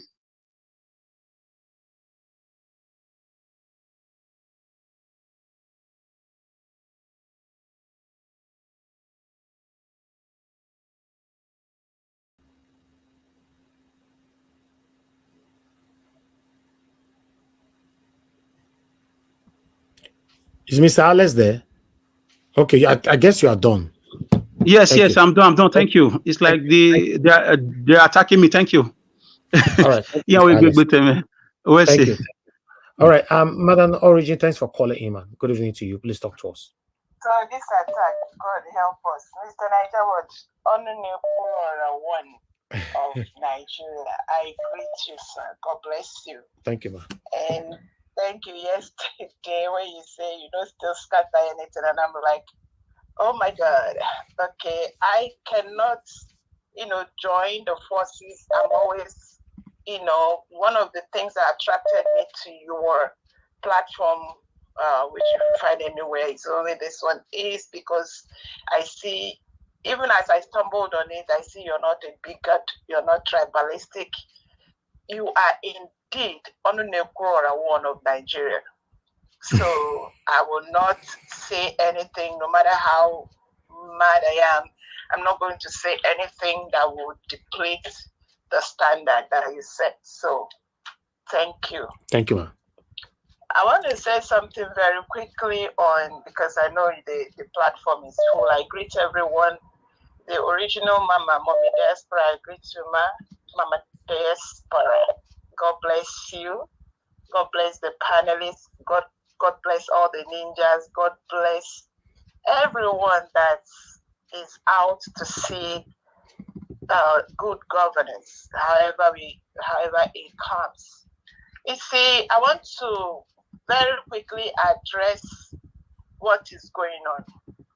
If only, one more thing, because I want to say very important things out if my time is cut off by, I have done. Mr. Niger Watch, because of what you believe in, the man that spoke at Corwave, I think that was Corwave, the very first video you showed. Yeah. Whatever he is saying, it's the one thing that is important that we have to pay attention to in this struggle is that word generalizing is evil, is demonic. Because you can't, if he has said, because what I'm particular with, always pay attention. You can do better and try to talk to anyone speaking, especially on behalf of Igbos. We don't hate anybody. We don't belittle people. Everybody have equal rights. He said that Fulanis are Okada riders and rearing cattle. Please excuse me. If he has said they fight, because what we are here is after the evil that people are doing, and not if they are poor. Some people made them poor. Some people made them, they're behaving like animals. It's because some people made them. It's those people I'm after. I'm not after humans that God created that have been relegated to all kinds of things. So Conway, pay attention. If he can't speak and talk the issues, he should stop talking about, people that are poor are riding Okadas or whatever he said. I rest that one there. So on this particular matter, we are dealing with conglomerate of vultures seeking soft landing on the prey. Nigeria, they have laid it as a carcass, and they are feeding and feeding. And let me tell you, one-party system is a reality. It is in vogue. And what that man that was talking, Olusegun Obasanjo Kukuma don't say it. Using Igbos to buy Igbos, using Igbos to undermine Igbos. Who else could say it better than that miserable man that is talking from two sides of his eye? He's not ashamed. Okay. So what I'm saying is, these people, they are forcing. Let us pay attention from Edo to Igbo land, to everyone. Pay attention. The good politicians, they are forcing them. They sent Ganduje to the governor of Anambra, Shetima to Otti, and the other was trying to curse them. Either they remove them or they force them to be in a one-party system. Capital rejectamento. God will not let them. Otti will continue to do his work. He will remain where it's supposed to be. APC is a no-no for the life of Nigerians. God bless you. Thank you, ma'am. Thank you very much. Thank you. All right. I'll take another call later on. Let me come. Madam Patricia, please talk to us, man. Good evening to you once again. Commander Patricia is not there. Okay, let me take this call. Mr. Emmanuel, thanks for calling in. Please talk to us. Good evening to you. Thank you very much. Thank you, sir. Talk to us. Good evening to you. Yes, Shadi, just 2 minutes. The other guy from Nigeria, that Mr. Alex, that spoke before this lady. Mm-hmm. Can you hear me? Yes. Yeah, I can still remember during the presidential election, he was saying that it is very bad for an Hausa man to take over from an Hausa man. That was the major campaign against PDP, that is not fair for another man to run, another man to take over for another man. So what are you doing in Edo State? Is it fair for a Benin man from Oredo to do 8 years, another Benin man from Oredo to do 8 years? Is it fair? There's everyone is good for the good, good for the genders. The time is, I'm not against the media pattern, but the issue that it will not be fair for a Benin man to do it. It's not fair. I want market, take it or leave it. Or the media pattern will not win one local government. Today, plus one more complaint today. I'm in Turkey. I'm not against the media pattern, but that tribe was you can't take it for exotic politics. You must come to play. You can't take away for it. I'm talking about that swing. Aswan never protested before. About taking on the ballot, it's Aswan, Okwebolo, and Apata. People say Aswan, as Aswan ruled the before. It's not your be saying because Obaseki did bad, Aswan will do bad. You can't just judge that. Who's your candidate, sir? My brother, I'm supporting Aswan Ighodalo or PDP. Okay. All right. I'm supporting also all my family in a good team to support Aswan Ighodalo. It's just for now, the best candidate among all of them. Okay. Thank you. Okay, no problem. Thank you. Thank you, Mr. Manuel. Why I call that? Tell the other guy, Mr. S, that what is good for the good is good for the ground. You cannot be supporting okay. something that is going. You said it before. Thank you, sir. Thank you. All right, Mr. F.A., talk to us, sir. Good evening to you. Good evening, sir.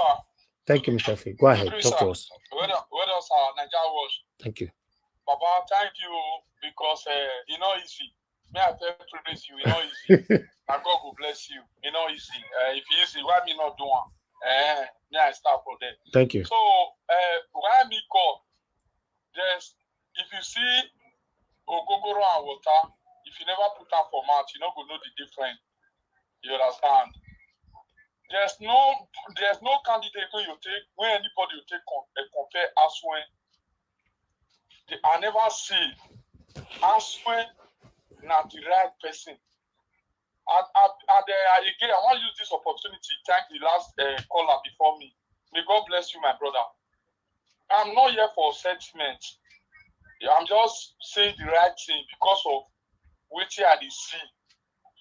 You cannot say because of one or two things you call this the bias. No. And again, I want to use this opportunity to talk. Picking when you say Mama no go sleep, instead no go sleep. Now as when I go fit carry a to the highest level. Me, I know the support because of saying people they support. I don't see and I know the support party and they support that person because of say he's qualified. He have the intelligent is very intelligent person and is not a corrupt politician. You understand? He's not a corrupt politician. That is why most of us here in Europe and in Italy, that is why we are supporting Aswen. Aswen is the right person. And I always said this thing. If we not take time, this Akpakomisa, this guy, so if he come, I go there here, they ask people how market. You understand me so? But I know say no fear. Those state election, they're not the rigor. My brother, thank you. As when we go, it's our next governor. Whether the devil like it or not. Thank you, sir. Thank you very much. Thank you. God bless you. Thank you. Okay. I'll take the last call right now. Let me see. Hello, can you hear me? Hello. Okay, let me return your call.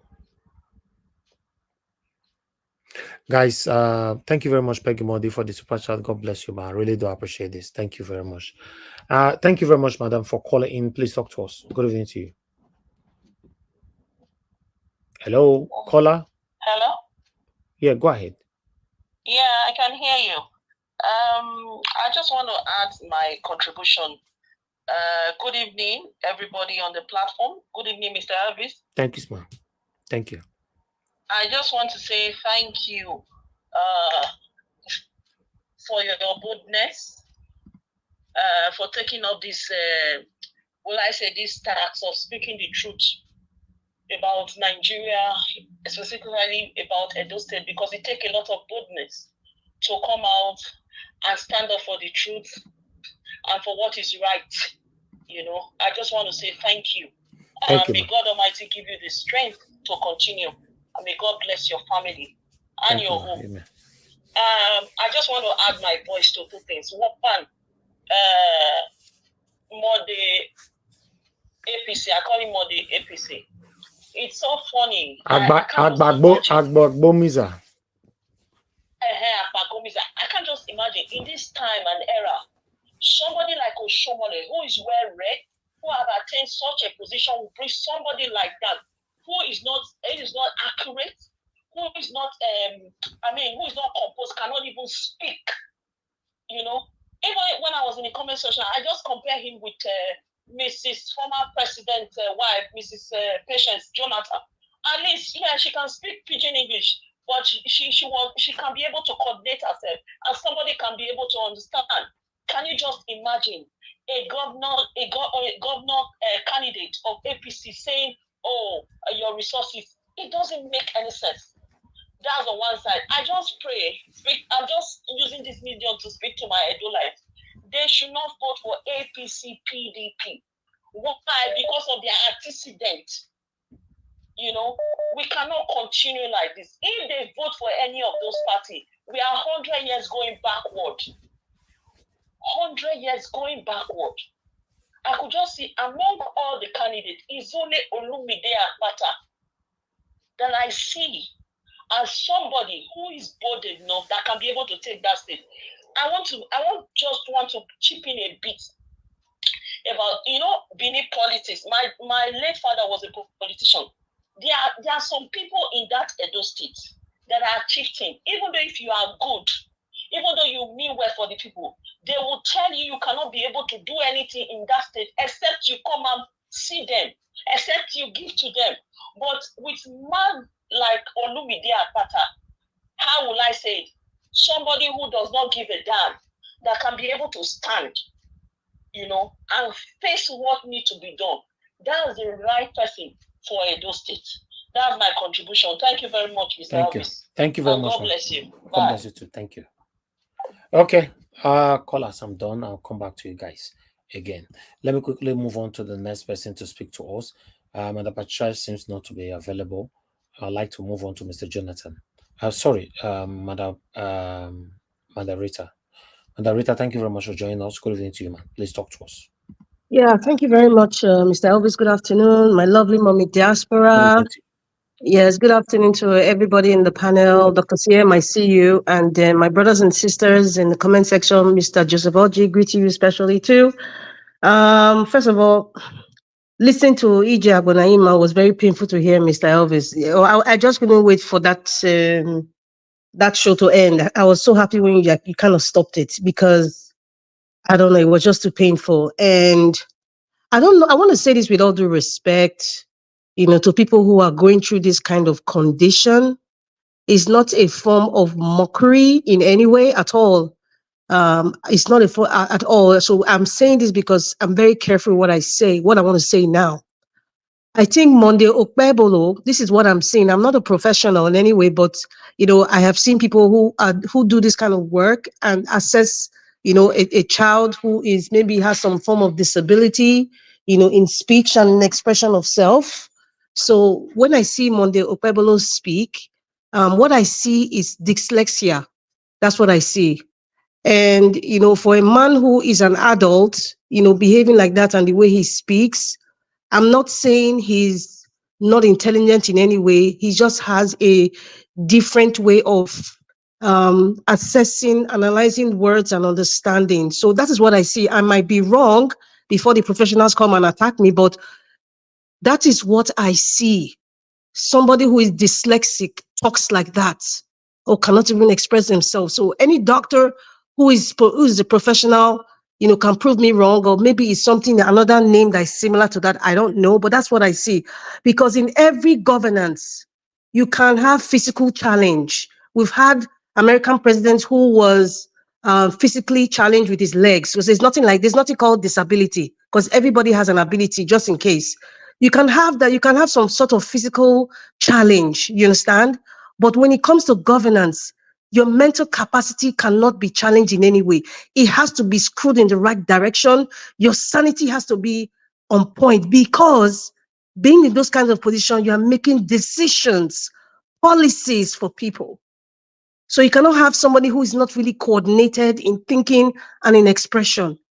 We cannot afford to have. So that's why I am bringing out my case now. This is Monday Okpebolo I'm focusing on now.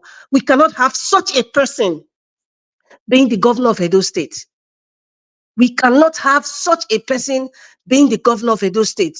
The APC candidate is a no-no. And this is what I have concluded, because there's no way anybody can say, okay, we want him to speak. There's no way he would be able to, it's not even about pidgin English, or if it's Hausa, he even use the word ba. It's okay. Maybe I heard he grew up in Jos or something, but whether he speaks Esan, Bini, pidgin, or with somebody who is having that kind of condition, they cannot speak in a very coordinated way that you and I would understand. And that's just how it is. Maybe in his private businesses, they know how they understand him. He knows how to communicate better with just people. But we're talking about the governorship of over 4 million people. It is not a joke. It is not a FIFA game of who wins or who loses. No. We cannot have such a person as our governor of Edo State. And that is why, Edo people, please, you cannot vote somebody like Monday Okpebolo from the APC. Now, going back to there's something I want to say, and it's going to be relating to the PDP candidate. But I want to first of all go to what that Benjamin Kalu was saying. He said the APC governor will be the APC candidates will be the governor of Abia State in 2027. You know, I think that's just like, I mean, somebody of that excuse me, repute talking like that. It's like that's like a beer parlor talk, you know. And you know, what will you expect from somebody like that to say? And he said APC cannot be helping. He used the baboon and monkey analysis, saying APC cannot be helping the governor of Abia State and not taking credit for it. Well, hello, whatever Abia State is getting from the central, it is within the Abia State right. They are entitled to it, sir, or Kalu. They are entitled to it. Now we're talking about how is the governor using those funds coming from the federal to develop the state. What is the quality of life of the people of Abia State? Alex Otti from the Labour Party is doing exactly that. He's using the money judiciously. I mean, to the best of our ability, we're all seeing the proof. Apart from the electrification of Abia State, the other things that great things that man is doing. God bless that man. So it's not really about APC. I expect that man to talk like that anyway. It shouldn't be like a surprise. However, he's making that statement. Are we going to have a credible electoral commissioner? Because they had the Professor Otti, that great woman, God bless her and her generation, wherever she is, that stood up against intimidation and bribery. She stood up and stood for the right thing. So if Mr. Kalu is saying, is it time to tell us now emphatically that APC will win because they will not bring somebody like Madam Professor Otti? We are watching, we are seeing. But however, Abia State people are the ones that will make the decision, Oga, except if you want to cheat people by bringing a wrong commissioner. Because I don't think any wrong commissioner want to do rubbish in Abia State. Because I know Abia people, they are ready for any nonsense commissioner that want to cheat them. Because Alex Otti is going to take his second term. Because he's doing what the people actually want. And he's doing it very well. That's on that side. Now, Patutomi. No, I'm not going to talk. Maybe in my second, I'm in my second round. I'm going to talk about Patutomi. Now, for Yaya Bello, you know, it is very obvious. See, Kogi State is part of Nigeria. Yes, because it seems like as if Kogi State is abandoned, is not part of Nigeria. Even what's the one that calls himself senator from Kogi Kaba, local government that's now in Dubai or Morocco the other day. He's not even talking. And he's a PDP man. He's not even talking. So has he given up all of a sudden, you know, from giving up on the Kogi people because he's in opposition? Why can't he speak? Has anybody gagged him?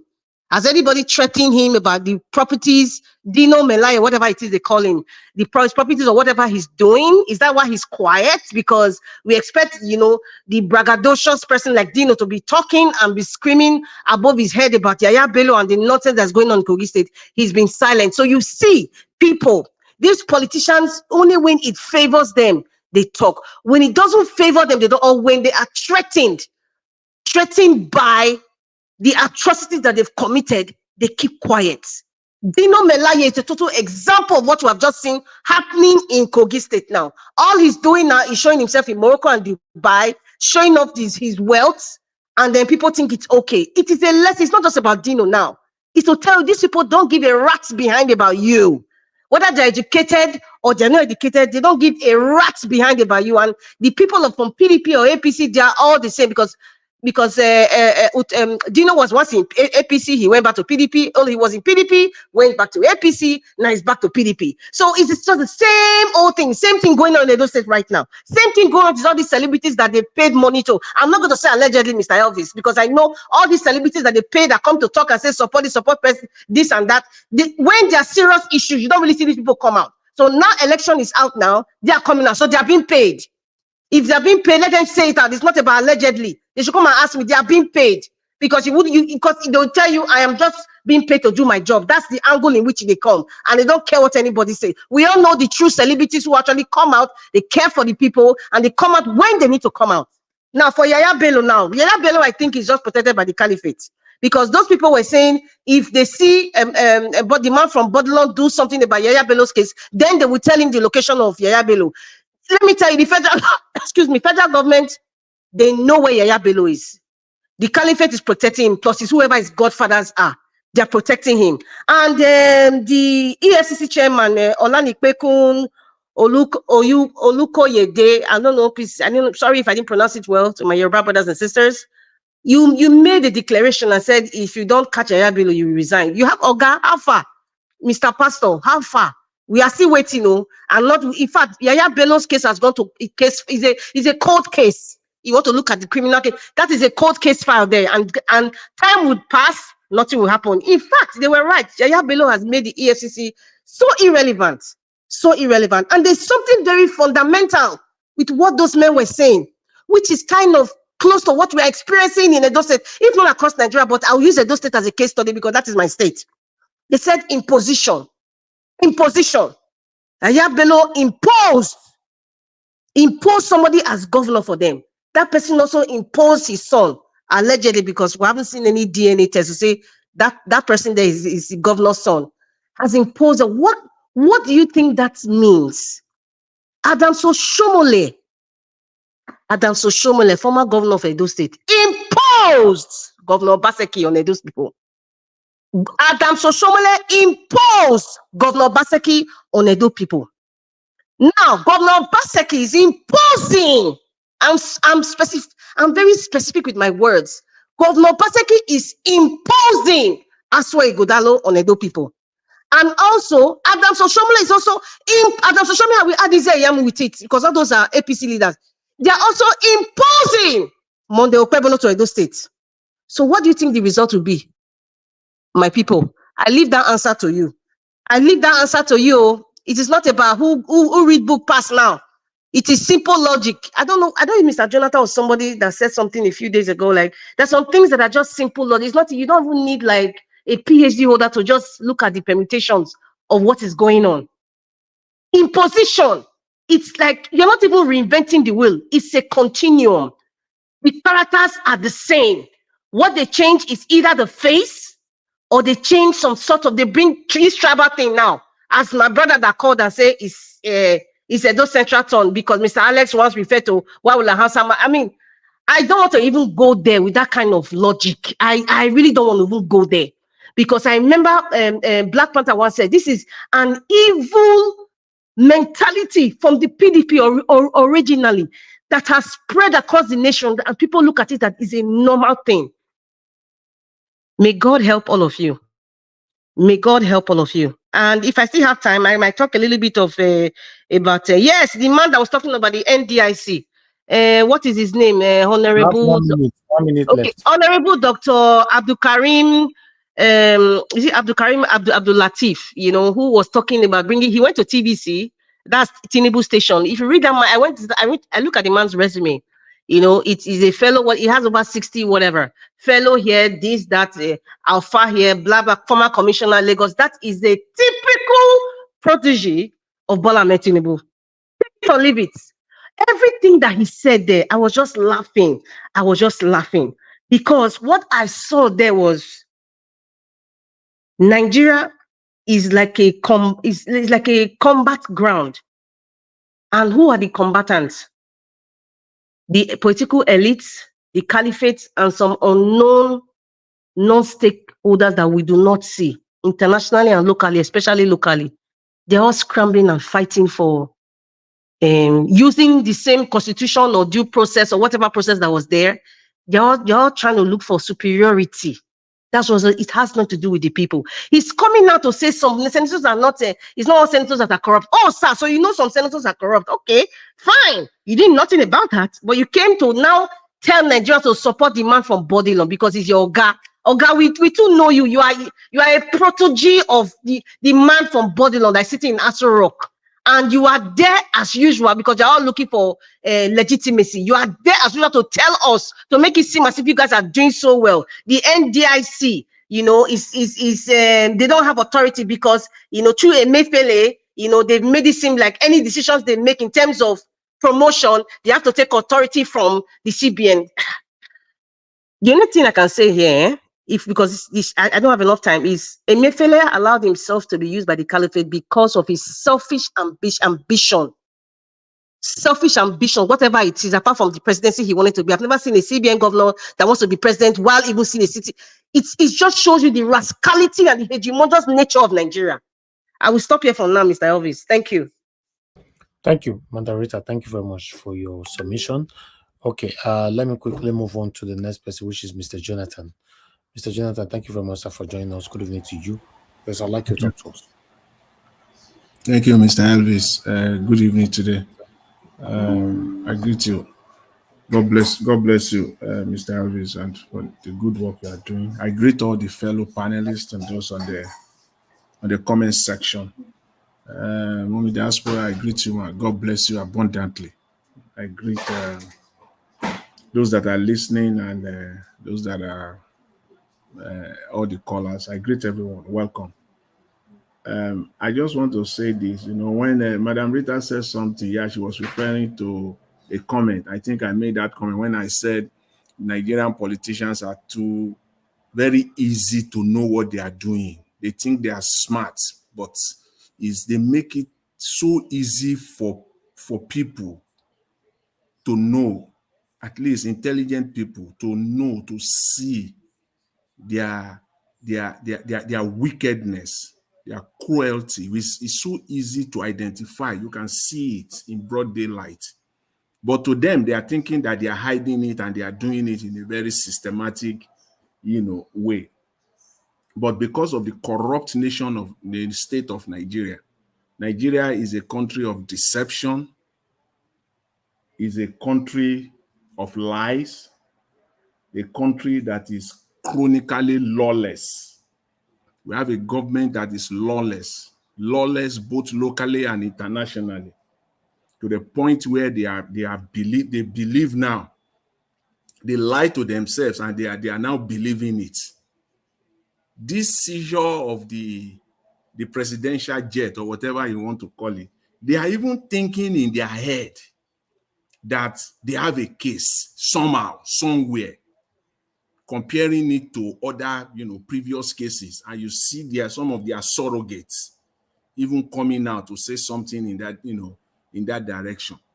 That's how they have lied to themselves, believing that it's not going to happen.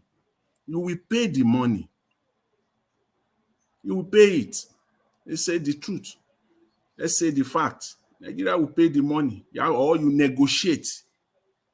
You have to negotiate your way out of it, and then you can come out to tell us the lies that you have succeeded somehow. So no, you have to go and negotiate it. You cannot bulldoze yourself and say you want to get out of this. No. And that is the nature of Nigerian system that we have, where the reason, again, I will go back to it again, why we must de-emphasize attention on the central government. There is no need to focus on them. There is absolutely no need. The earlier we do that, the better for us. The earlier we begin to pay attention to what is happening in our state, in each and every state, paying attention to what is happening at each and every local government, the better for us all. In fact, I will even say that the earlier we begin to pay attention to the finances of each and every state, just say it straight, just to be direct, the better for each and every one of us in Nigeria. We can't, spin ourselves around it and think we can talk ourselves around it. No, it's not going to happen.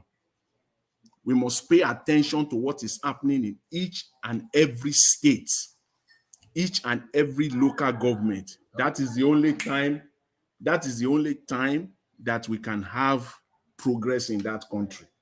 Those guys in Kogi State that came out today, I have a different opinion on them. Those guys, I don't know where are they, civil societies, or I went back to the video. I want to see their names or who they are representing, or is it SDP party, or is this, I really don't know. But what they are saying, the guy asked one question. He said, is Kogi State conquered? Yes, Kogi State is conquered. Your state is conquered. If you want to hear the truth, the direct truth, your state is conquered. Kogi State in this regard now, most states in Nigeria, if not all of them, at least Kogi State now is conquered. I don't know the role these people played last week or last two weeks ago during the protest. I don't know. They think they can fight it alone. They think they can just sit down there and do this kind of broadcasts and do this kind of press briefing and interviews, and then they can solve the problem. And then Yaya Bello will face Yaya Bello will be brought to book. And you think you can do it that way? Go ahead. Have your day. You will stay there tired till kingdom come. The kind of protest that will give you lead way was the kind of protest that happened last week, or earlier this month. Not this one that you are doing. You said you know your right. You know your right and you know the Constitution. God help you. Go and display your right and get your right in Nigeria as it is right now. Go on, work with that Constitution. And then it is, if you think it is that Constitution that will bring Yaya Bello to book, God bless you. Good luck. It's not going to happen. It is the demand of people. When people, where are you? Where are you in Kogi State? Did you spearhead or did you lead any protest earlier this month in Edo State? That is where you will have brought all this out. Not this press conference you are doing. People that cannot collaborate. It's all for themselves. They are just fighting for themselves. At the end of the day, they are all just fighting for them. If they give this one position now, you won't hear him again. They will all enter house. You can't do anything. That's the problem that we have in Nigeria. People cannot collaborate and work together. They are only working. Go and fight for your state. Your state is conquered. Go and fight for your state. Yaya Bello is gone to Abuja. He has prostrated to Mr. Tinubu, and his sins are forgiven. So you can be ranting all you like. Nothing is going to happen to him. The power is in the hands of the people. It is the people of Edo State that will get there. Can't you get it? How long? What will it take for Nigerians to get that? Especially the politicians. That powers the power belongs to the people. It is the people that will bring Yaya Bello down. It is the people that will make Yaya Bello to face the law. If you think it is one constitution, one 1999 constitution that you think is going to make that happen, or one EFCC that will make that one happen, God bless. God help you. And I want to say this also, Mr. Elvis, when you talked about when one guy talked about Mr. Tinubu bought a jet, you said Nigeria is not broke. Again, I don't know how I'm going to explain it. I just don't know. The guy, and then went back to now read the article. I would just say that I'm surprised because he's a financial analyst. So I'm trying to kind of understand where he's coming from. Is he a supporter of the government, or is he being sarcastic? What exactly is this guy trying to say? Given his background as a financial analyst, Nigeria is broke. Nigeria is not poor, but Nigeria is broke. Where do you want to start from? Just 2024 alone, a budget of almost 28 trillion in budget. 28 trillion naira budget. And over 9 trillion of that, 9.1 trillion of that is deficit. They have to borrow money. They will borrow more than that too. But what is on paper that they themselves have put out, that they need to borrow 9.1 trillion. That is about 32% of that budget. They will have to borrow it. That is staggering deficit. And you say you are not broke. And you say you are the guy, says a finance. I don't know where he's getting his own from. So I'm thinking, given his background, that is just being sarcastic. See, Mr. Tinubu can buy 5 jets. 5 of that A330. He can buy 5 of that. It doesn't still mean that Nigeria is not broke. Still doesn't take the fact away. The numbers can't lie. Numbers can't just can't lie. If somebody is earning a salary of 5,000 every month, but is owing the bank $30,000, but is still getting a salary of $5,000, and then you say that person is okay. But the person has inheritance that is waiting from his father or from his family. So in that case, he's not poor. Nigeria is not poor, but Nigeria is broke. Tinubu can buy 5 of that jet today. It doesn't mean as of today, 1 year. He said in 1 year, Tinubu has bought a presidential jet. He forget to add that also in 1 year, Tinubu has borrowed close to $15 billion. So if you are telling me where the money comes from, I don't need an angel to tell me that. I know where the money comes from. It's not his money. It's not Nigeria's money. It's deficit money. That's what people like him, given his background, should know. Unless he's playing one game somewhere, giving that statement that he made and giving his background. Nigeria is broke, but Nigeria is not a poor country. But as of today, okay, let's leave that one alone. Go to the student loan. Nigeria will need about 200 billion.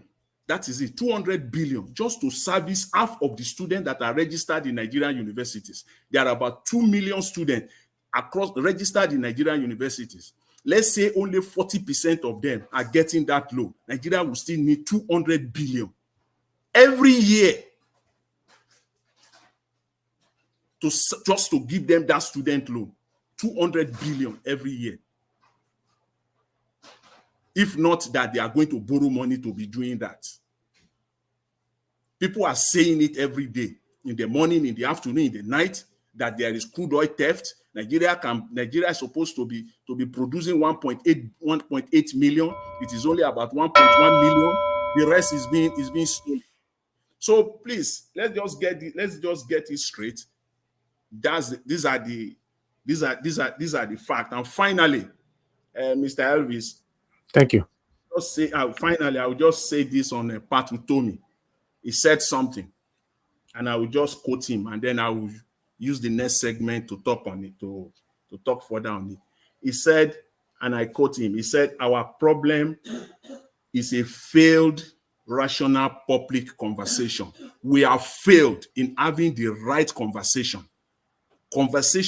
with respect to our focus being on the state and the local government level. We have failed tremendously in that area. Rational conversation, on public conversation. We have failed as a nation. All of us have failed, and until we focus on that, we have not started." Thank you very much, Mr. Elvis. I leave it at that. Thank you, Mr. Jonathan. God bless you, sir. Thank you.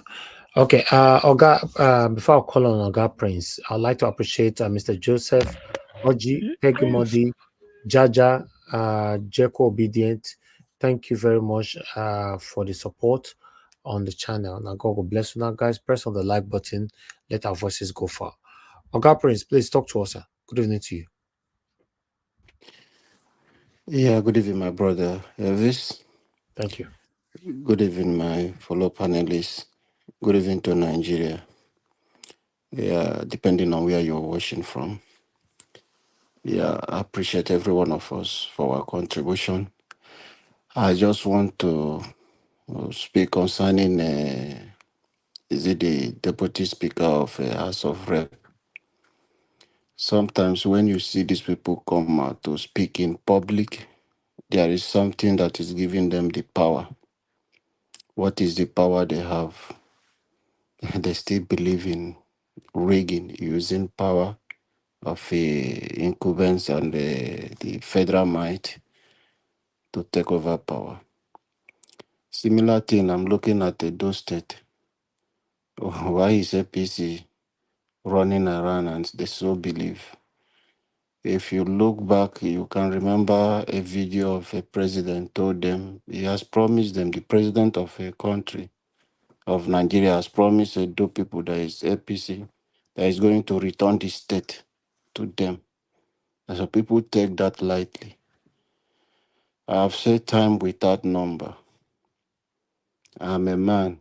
I find my way into power against all odds. Today I'm in charge. So what do you think you can do? So the system, the electoral system. Bro, Elvis, I was thinking you are going to play this video about, I don't know if you watched Sunday Politics yesterday, or Osita, about the things they find out from ANEC regarding the Imo State election, Bayelsa State election, and Kogi State, the off-cycle election that just happened. The next one now is coming to Edo State.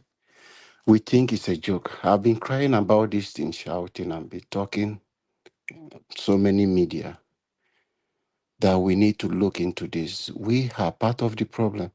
We are not focusing on those people. The INEC officials is a big problem. People who cover those elections are a very big problem. How people influence you will see them add numbers to even something that the people they accredited for them to vote. But at the end, which the beavers will take, as they acknowledge the beavers to be the final thing. So that one will capture maybe 200 persons. But when the election will come out, it will bring out over 400 persons voting. And they will declare that result. And we think it's a joke. Well, they will still do these things until you go to court. So we need to wake up and begin to look at these very things. If not, it will be a problem. If you like, shout from here, and say they need a rig election for Edo. I doubt. There is no place they don't rig election in Nigeria. Nobody is a saint. Both opposition, both people in power. If you give the opposition power today, they will do worse thing than the one the people in power are doing.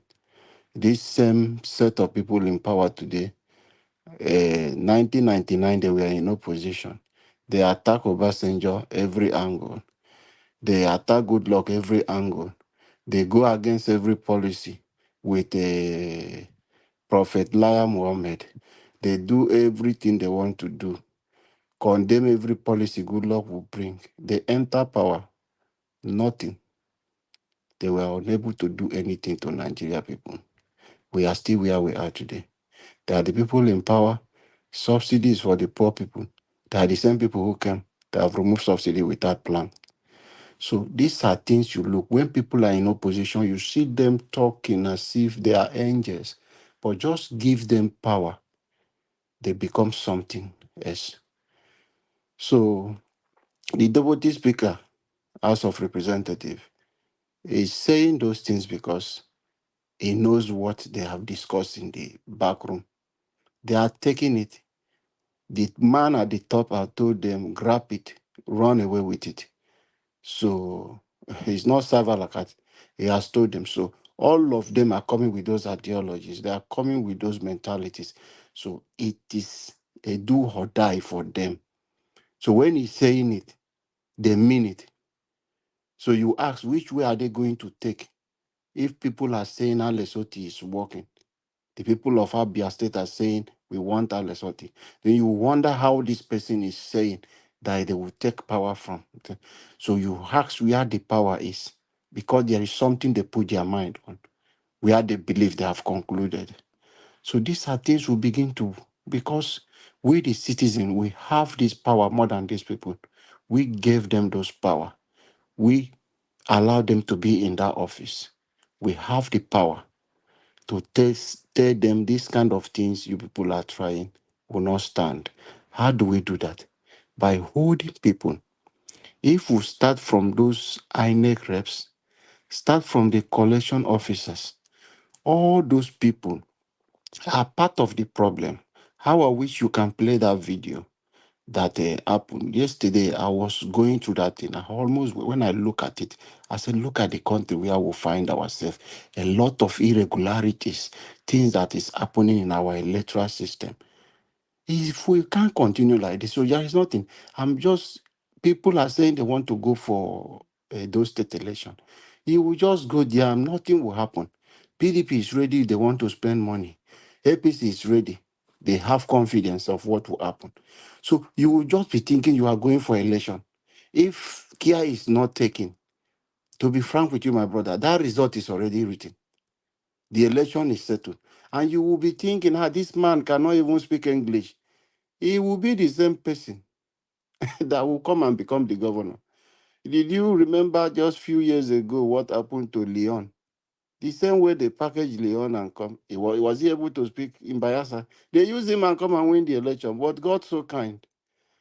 PDP were able, through the judiciary, corrupt people. They took over their power.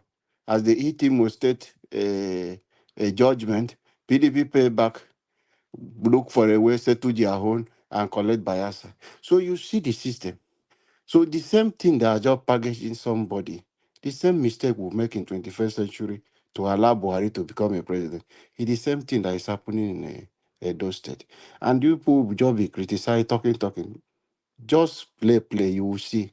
He will be the governor of Edo State. Surprisingly to let me not say it's a surprise something. People will see it will happen. And everywhere people will keep quiet the same way it happened in presidential election. And that person will sit down there. So a lot of things going on. So it's the high time now we begin to look at that place called INEC. If you people begin to hold on, look at that INEC, that place, the election will be better. Because that result, you will surprise they have written it already. So we wonder which way are we going to go. You will stay in the 21st century where people will be talking. I heard some people are commenting, talking about this person is Benin man, this one is this man. We are still talking of ethnicity and all those things. We are somebody. Will you say because I am from this person, so governor finish, because I can do the job, you say no, we can't give you because you are from this place. Those are things we need to grow above. In a developed society, who is thinking of where you come from? George Bush, Papa become president, the Peking come rule. What is the problem with Nigeria, with where you've come from? So if this is person that will transform Edo State, you will say because it's from this place with the current governor who is going, so you should not do this thing. And some people will be talking about the speaking language. I am here abroad. My children are here. They can't even speak my language. So are you telling me today, because my children can speak my language, even me and my own language, I can't even speak it perfectly, you will now be telling me that because of that, so my children cannot contest to be a governor of my state? So these are things we need to grow above as citizens. If we want to have a better Nigeria, we should keep where this person from, this person, origin, state of origin, and all those things. We should throw them away and allow people that are competent to take over this seat. Thank you. Sorry for taking the time. Thank you, Oga Prince Alabo. To be honest, this is one of the things I was talking about earlier on, and I've mentioned this so many times on this platform. You know, it baffles me to see that some Nigerians support the people that is advocating or speaking against people that cannot speak their language or people that have not lived in the state. Because of that, they cannot rule you. It doesn't make any sense to me. It doesn't. Even those in this diaspora. Elvis, let us be frank with ourselves. And that's why I keep using the word, let us grow up. Sometimes the gentleman, I'm sorry, sir, I can't remember your names. You made a comparison with America. Yes. You know, Senior Bush came and his son came, you know, not even right after, but his son became president. Fine. Sometimes we want to compare foreign politics, or rather foreign politicians, with the kinds of politicians we have in Nigeria. You see where so all the... we should be frank to ourselves. I want to get that. Mr. Elvis, I'm not finished. When I say we should be frank with ourselves, I just gave an example. We like to think that the kind of politician we have in the United States of Britain are the same kind of politicians we have in Nigeria. That does not exist. That is what I keep trying to tell people. What does it mean? I want to get what you are trying to say. Are you trying to say that it is wrong for anybody that didn't grow up or doesn't speak a language, doesn't grow up in the state? Not even going, Mr. Elvis, even somebody who was born in Canada, but the parents are Nigerians. you can be governor of Edo State. I'm not even going to that angle. I want I'm to not even going to that understand angle. But what I'm trying to tell you now, because people are always using this excuse for Aswai Godalo, like, oh, he did because he didn't grow up in Edo State or whatever, or he cannot speak the language. That's not even my angle, and that has never been my angle. Let me make it clear. But we all know, and that is why I say we tend not to be truthful to ourselves, but we all know that what we are seeing in Edo State as an example, and with all due respect, some of you who are not from Edo State, I am in my state. I know my state. I just stay in diaspora. I go home. I am trying to tell you that what Aswai Godano is there for. Obaseki is imposing him on us, and we know the reason why he's there. It's not because of our tribe. Just hold on. I don't want to mute you by myself, please. You are just out of track, 100%. What we are talking about here, what Mr. Prince Alabo is saying, and is what I said earlier on, and is what I'm standing by, that nobody who doesn't speak his language or who doesn't reside in his state should be avoided or prevented from ruling the state. You are talking about something differently. Then what you are saying, you cannot start a conversation by saying, let us be honest to ourselves. What you are saying is why I said let us be honest with ourselves, sir.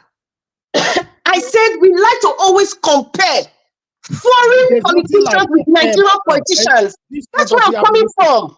Madarita, this doesn't have anything to do with comparison. We are saying it has everything to do with it, sir. It has everything to do with it. For me, I'm not part of anything comparison. I'm saying it straight and simple. But Mr. Alabo just made the comparison, sir. He just made that comparison. I was the one talking. If you were responding to Alabo, is a different thing. I'm responding to. Okay, let me say this right. My stand is I'm not interested in any kind of comparison. I'm saying it how it is, and that's how it should be forever. Correct. Nobody can tell me now that my son cannot become the governor of Edo State tomorrow, or my daughter cannot become governor just because he didn't grow up there or he doesn't speak the language. You, yes. So then we're talking about two different things, sir. You cannot say let us be honest to ourselves. Like what I was saying is not aligning. What I was actually referring to Mr. Alabo, but however, I'm also trying to make you understand something. Anytime we want to bring this topic about anybody coming from abroad, they use that as a yardstick, Mr. Elvis. Let me just put it. They always use this example you made has always been used as a yardstick to score a political point. It still doesn't matter. You know, if Mr. you want Elvis, it matters because they use that to deceive people. We need to decipher between what you're saying and the example Mr. Alabo made. Madarita, if you want to speak on that kind of issue, I'm not telling you how to speak, but the appropriate way to speak on that kind of issue is by saying that, yes, I agree with you in terms of using the language or the resident of the person or where the person have been all his life against the person. Then you cannot come in. Obaseki want to impose or no impose, but you cannot just generalize everything about Aswen or all this. Nobody should use it against Aswen. What is it called? Modo Beolo, that they cannot speak their language. No, I'm not in support of evil. Olumide cannot still speak our language properly. He can only say, well, yeah, this, that. When you want it to continue from there, it cannot continue anymore. And nobody should use it against them.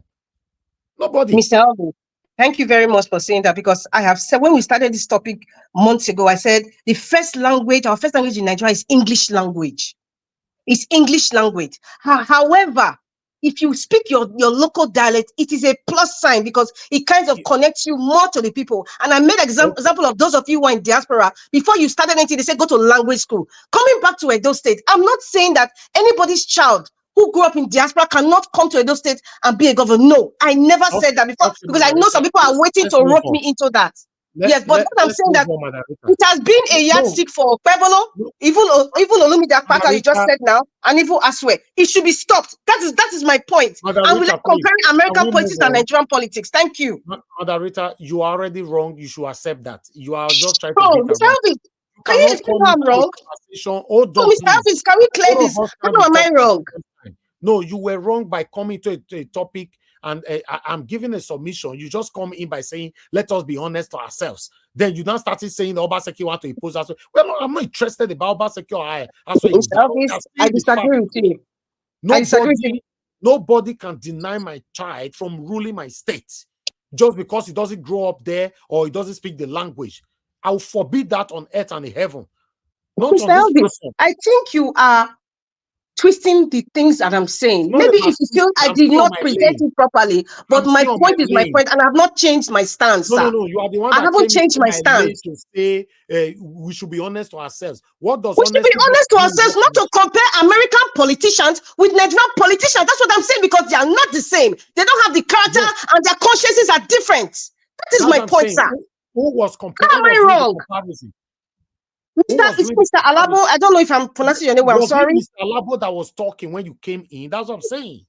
Mr. I was Elvis, you were talking. speaking, but you stopped speaking, and so I thought you stopped No, speaking. I didn't. You But you caught me. I paused. never remember where I stopped. I never stopped. Mr. Elvis, if you play it back, you actually paused. And I don't know if Mr. Jonathan or somebody else was talking. So I thought in case, please, I want to pass this message to everybody on this panel. All these indirect responses to people. If you want to respond to any panelists that are giving a submission that you are not aligning with, when you want to respond, don't say, let us be honest to ourselves. Just go straight. Mr. Alabo or CM, I disagree with you. Let people that is watching us understand who you are disagreeing with. When you are not generalizing, let us be honest to ourselves, and you are not calling the person out directly. Any other person can be affected, like the way I'm affected right now. Mr. Elvis, I'd like to tender my apology for if you felt if I interrupted you, because I actually thought that you actually paused. I don't like interrupting when you are speaking. But for that, Yes, I would I know say you I am don't do sorry. that, Sorry about that. but For my yes. explanation, I stand by it, sir. Let me put this clear. Anybody whatsoever that is against anybody that doesn't speak, any Nigerian that doesn't speak the language, or the person did not grow up in Nigeria, stopping them from taking any political office, the person is satanic. You cannot tell me the person don't know the village, the person don't know this one, the person don't know. All the people who know your village where the rule you since Nigeria was created, where they don't take you go to today. All of the way know the village, we know Sakmo Barrows, we know Oliya, we know. Tell me what they have done for Edo State. All the people we know Ajegule, we know tell me where they don't take you go for Lagos State. We should. It is time we say it how it is. Because some people are still hiding under this shed to this person don't know how to speak our language. You will know how to speak your language. You tell me your level of stability in abroad, if you live abroad or if you live in Nigeria. What have you done for yourself? All this little belittling and speaking indirectly against our children, I'm not part of it. If that's what America was doing, I'm going to do comparison now. That's what America was doing, because your father came from Kenya and all that, Obama would have been able to rule. Look at Basajo talking just yesterday. Igbo should go. Igbo should go. He said, Igbo woman born for me. Now, say me Igbo people go. So may my Peking go as well. So how people will answer that kind of question now? It's a big problem, man.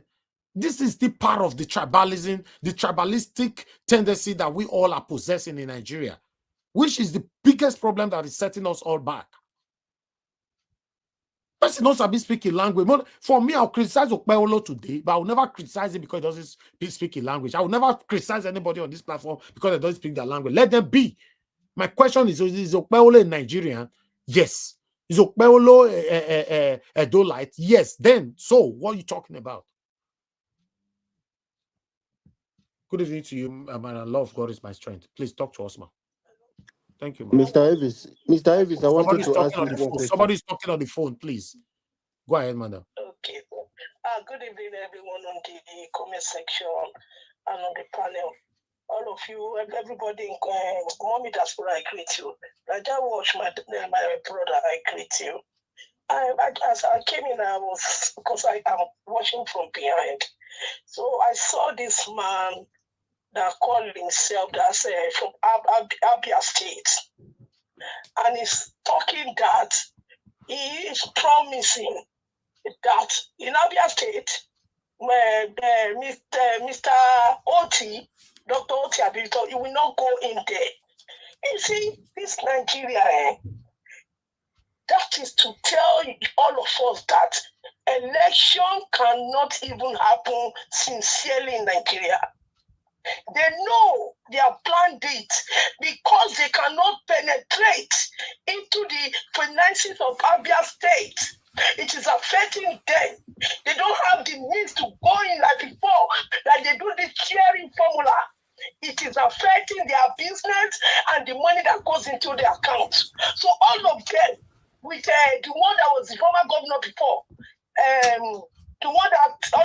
from America, all of them, their businesses, their money has been stopped. So they want to go back there because they have promised them that the election is going to be won.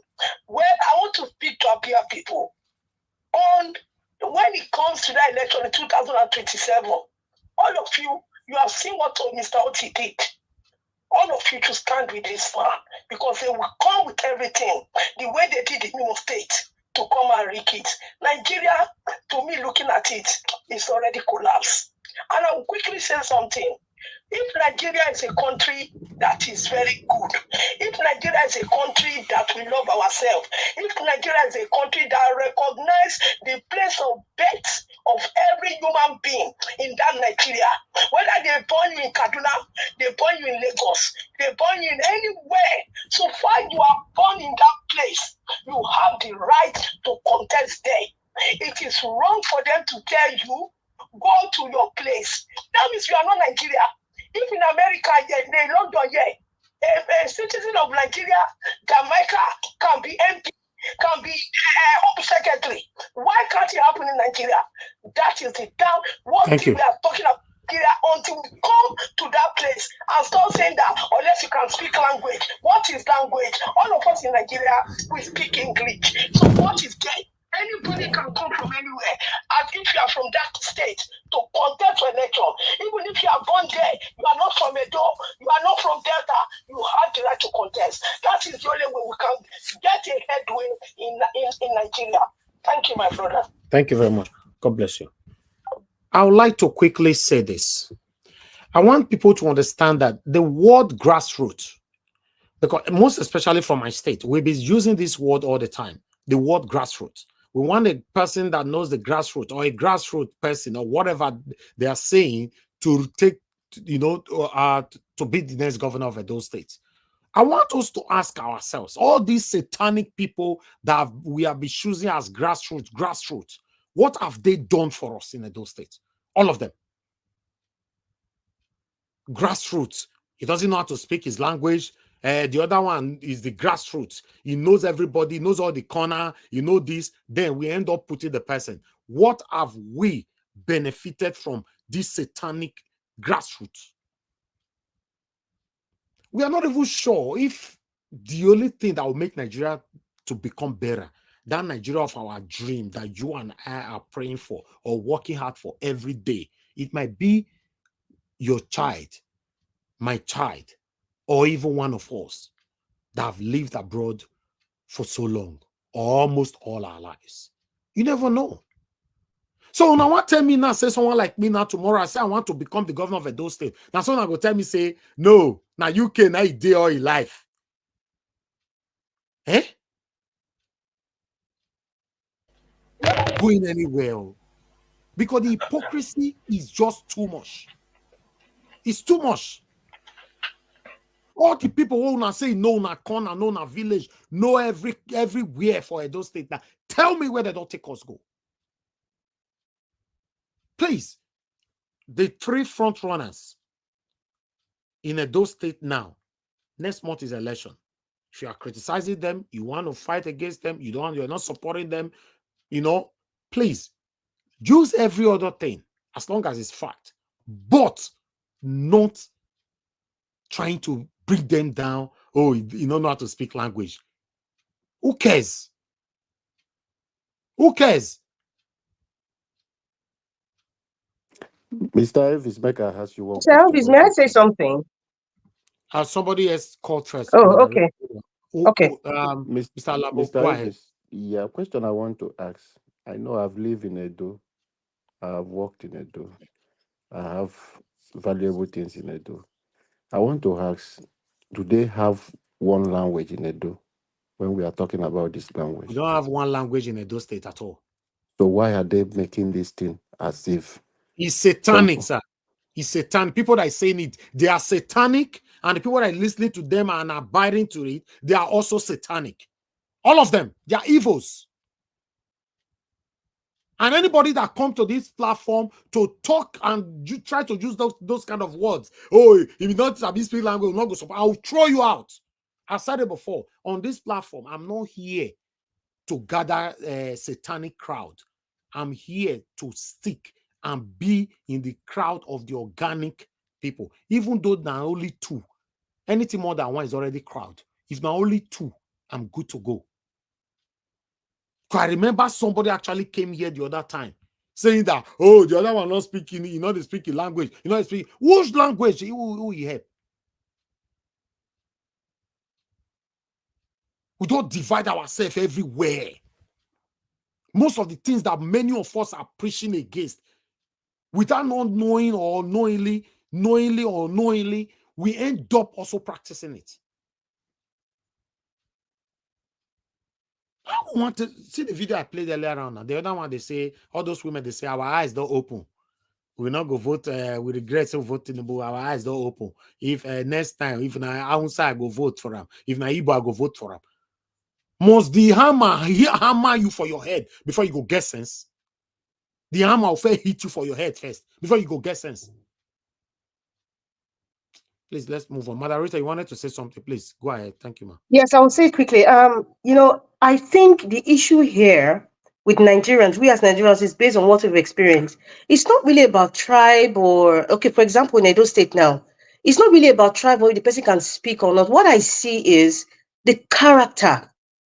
Over time, the character of the individual that becomes the governor of Edo State, it doesn't tally with what they're supposed to do. And that is why when they see that someone like Oshomole now brought somebody, I remember doing Obaseki first, and they were saying, oh, you've just brought a man from Lagos, blah, blah, blah. Someone say, oh, you know, he doesn't behave like a Benin man, blah. They were saying all kinds of things. And then they now saw the character, how the disposition of Governor Obaseki within the past 8 years. So therefore, any person that is even similar, so Obaseki has actually spot that template. And that's why they are using that thing now to score a political point. Everybody that wants to use anything should go and use it against Obaseki, and let the hypocrisy is just too much in Mr. Elvis, life. You see, when you say they should use it against Obaseki, you're not being fair or straight. Let me put it that way. Because we all know, maybe, I mean, because I know you're just neutral here, that Obaseki has imposed Aso Ighodalo. So you cannot separate the two. I know that's what you're trying to say. Imposed Aso Ighodalo. The time Oshomole imposed Obaseki, the many of the people that he's talking to, how come they did talk that time?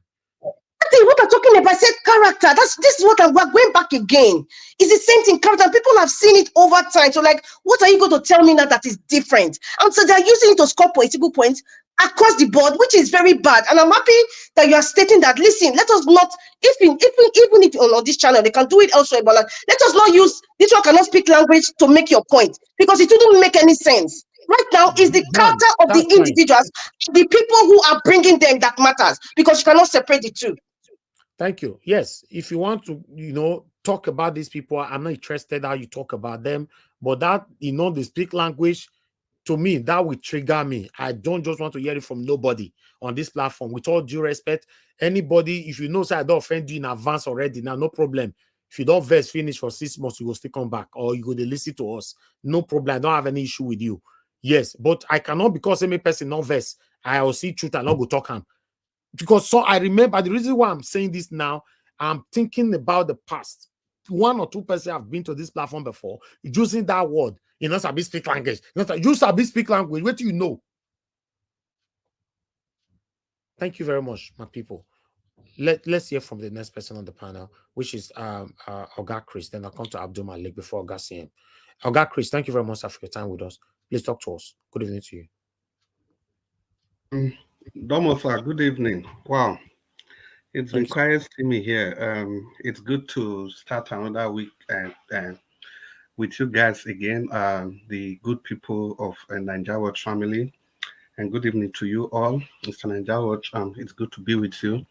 The people in the comment section, Mobi Diaspora, we thank you so much for all you do. May the good Lord continue to bless you and give you the strength to continue doing this endlessly.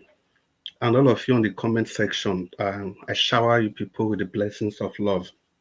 People listening to us from all over the world, I say good evening to you all. Let's keep up the hope.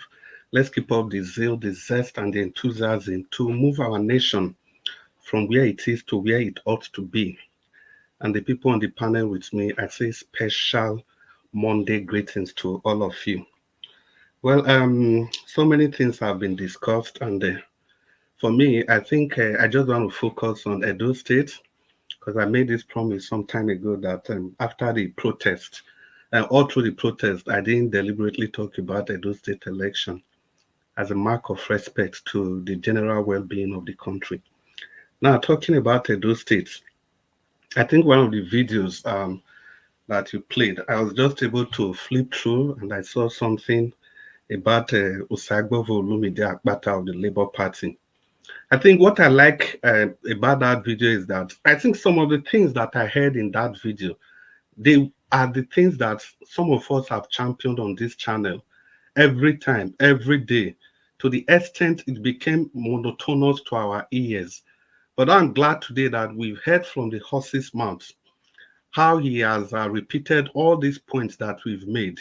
His stewardship at the NBA, his rich family background in politics, his commitment and dedication to the well-being of Edolites and every well-meaning Nigeria in that matter. You know, I was very glad when he talked about his stewardship at the NBA, and he made some things very, very clear that he paid all the debt. And that is something that no administrator in Nigeria, political administrator, to the best of my knowledge, have done. Although some of them, they used to leave funds behind, like Yaradua, who famously left a huge chunk of money. And Peter Obi also did the same thing, and the pocket of some of them. He said he paid all the debt and he handed over 1.5 billion. That is what we have said here on this channel, and I'm glad that he repeated all those things again. And he told us how the way he affected the life of the NBA members spread across the 36 states of the Federation, with over 100,000 lawyers in that association. So, you know, because I remember mentioning that the complexity of the NBA is arguably more complex than a state like Edo State. Yes, I say that with all sense of responsibility. Because when you are dealing with over 100,000 learned colleagues and you're able to kind of make them believe in you, you're able to make reforms, electoral reforms, you're able to carry all of them along. And at the end of the day, you'll be able to give account of your stewardship without any blame, without blemishes. So it means actually you know what you are doing. It means if you are situated in the center of governance in Edo State, it means you can do a very good job. Now, I need to make clarification about the complexity that I tried to draw a nexus with. The reason I said that is that, you see, you have 36 states of the Federation, and there's so much tribal politics going on at the NBA. You have people from the Northwest, the Northeast, the Middle Belt, the North Central, lawyers, barristers from all sections of the country. They all come, no matter how learned they are, they come with their tribal shenanigans. And if this man was able to navigate and negotiate his ways through these people and made everybody to speak with one voice, I think, to me, that level of complexity is arguably, again, I use the word instructively, it's arguably more complex than whatever challenge is going to face in Edo State. So if you can do this at the national level, it means this man can actually take us to El Dorado. And like some of us have expressed here, that we may not like the leadership style of some people, whether some people are just too arrogant, while some people are just too gentle. But I think this man is a fine blend between being very, very outspoken and at the same time being that angel that some people so desire. So that is why it wasn't difficult at all when Mr. Nanja was threw that question to us long ago, that whether you like it or not, there are going to be 3 people that are the front runners, and one of these people is going to be your governor. And Mr. Nanja was asked us then, who amongst these 3 are you people supporting? It didn't take me anything for me to say I'm going for Barrister Sagbovo Olumide Akpata of the Labour Party, because it was clear Obaseki just imposed, what's his name, Aswe Godalo, on the good people of Edolites. And Obaseki was imposed on us by Oshomole. And of course, we know the rots in the APC, how their candidates came to be. So I just knew those two were out of the way. It didn't take me time to go for one out of the three candidates that Mr. Naija was presented to us as at then. Now, if I say present, I'm not saying that he said we must choose from those three. No, he just made that statement. And so the rest, like they say, is history. Now, the reason why you cannot tell me that Obaseki has not failed woefully, if we take just one infrastructure, that is water. You know, Edo State is located in such a way that you have rivers flowing around the state. There's the Oba River, there's a river at Oriomo, there's a river at Ovia, there's a river at Ohua. You see, these rivers, they crisscross the state. The reason I'm saying this is that with all these rivers, we don't have a functional water system. We had a water board in Edo State, and no governor, the PDP and the APC, for the past how many years, none of them have been able to do anything about water. You've had governors ruling you for over 16 years, and you cannot provide yourself with water. Water! Then you open your mouth to blame the white people. You open your mouth to blame the colonial master. That should be the shame of the century. Now, putting this in proper perspective, that is why for people like us, we'll keep saying that Obaseki failed woefully. And again, for people like us, we will keep emphasizing the fact that there's no way you can separate Obaseki from Aswe Ighodalo. I just give only one example. Let's look at the Saru Farm venture. Once again, I cannot stop thanking Mr. Jonathan because he first raised the debt burden of Edo State, and because of that, it stimulated some of us, and we started looking and flipping through the pages, and we saw what debt Edo State is laden with. Now, that Saru Farms alone, there's a $660 million investment on that farm. So what has all this got to do with Aswe Ighodalo? Because he's the chairman of everything that has to do with economy in Edo State. So all these policies, Obaseki did this, Obaseki took this fund, Obaseki did 600 billion, 500 billion, blah, blah. It is Aswe Ighodalo that is the captain of all those funds collected. See, it's a double dilemma because Obaseki would not be able to account for that. And if Aswe Ighodalo becomes the governor, it becomes a two-edged sword. He's going to protect not just Obaseki, but his stewardship during Obaseki's time as the head of the economic team. Saru Farms alone, $660 million. Multiply that by 1,500, and you see the hundreds of billions only on that farm. And not just only that, 600 hectares of arable farmland was taken from the people, the common people, the one that they couldn't sit to the Fulani people. Mr. Naija, thank you once again. Because like I keep saying, you stopped Obaseki from not handing 20% of Edo State's land the people is supposed to protect to the Fulanis. It has to be stopped. If not that he was stopped, he already did it. They already passed a law at the State House of Assembly. And Marcus Unobo and co, they have to quickly retrace their step when they saw the force of Naija Watch and some other good many people in Edo State. So the point we are making with all this, you see this spending, this left, right, center, we can call the name of Obaseki, you can attach Obaseki's name, but the chairman of that economic team, that satanic Alagodaro summit, that's where they siphon all the funds from.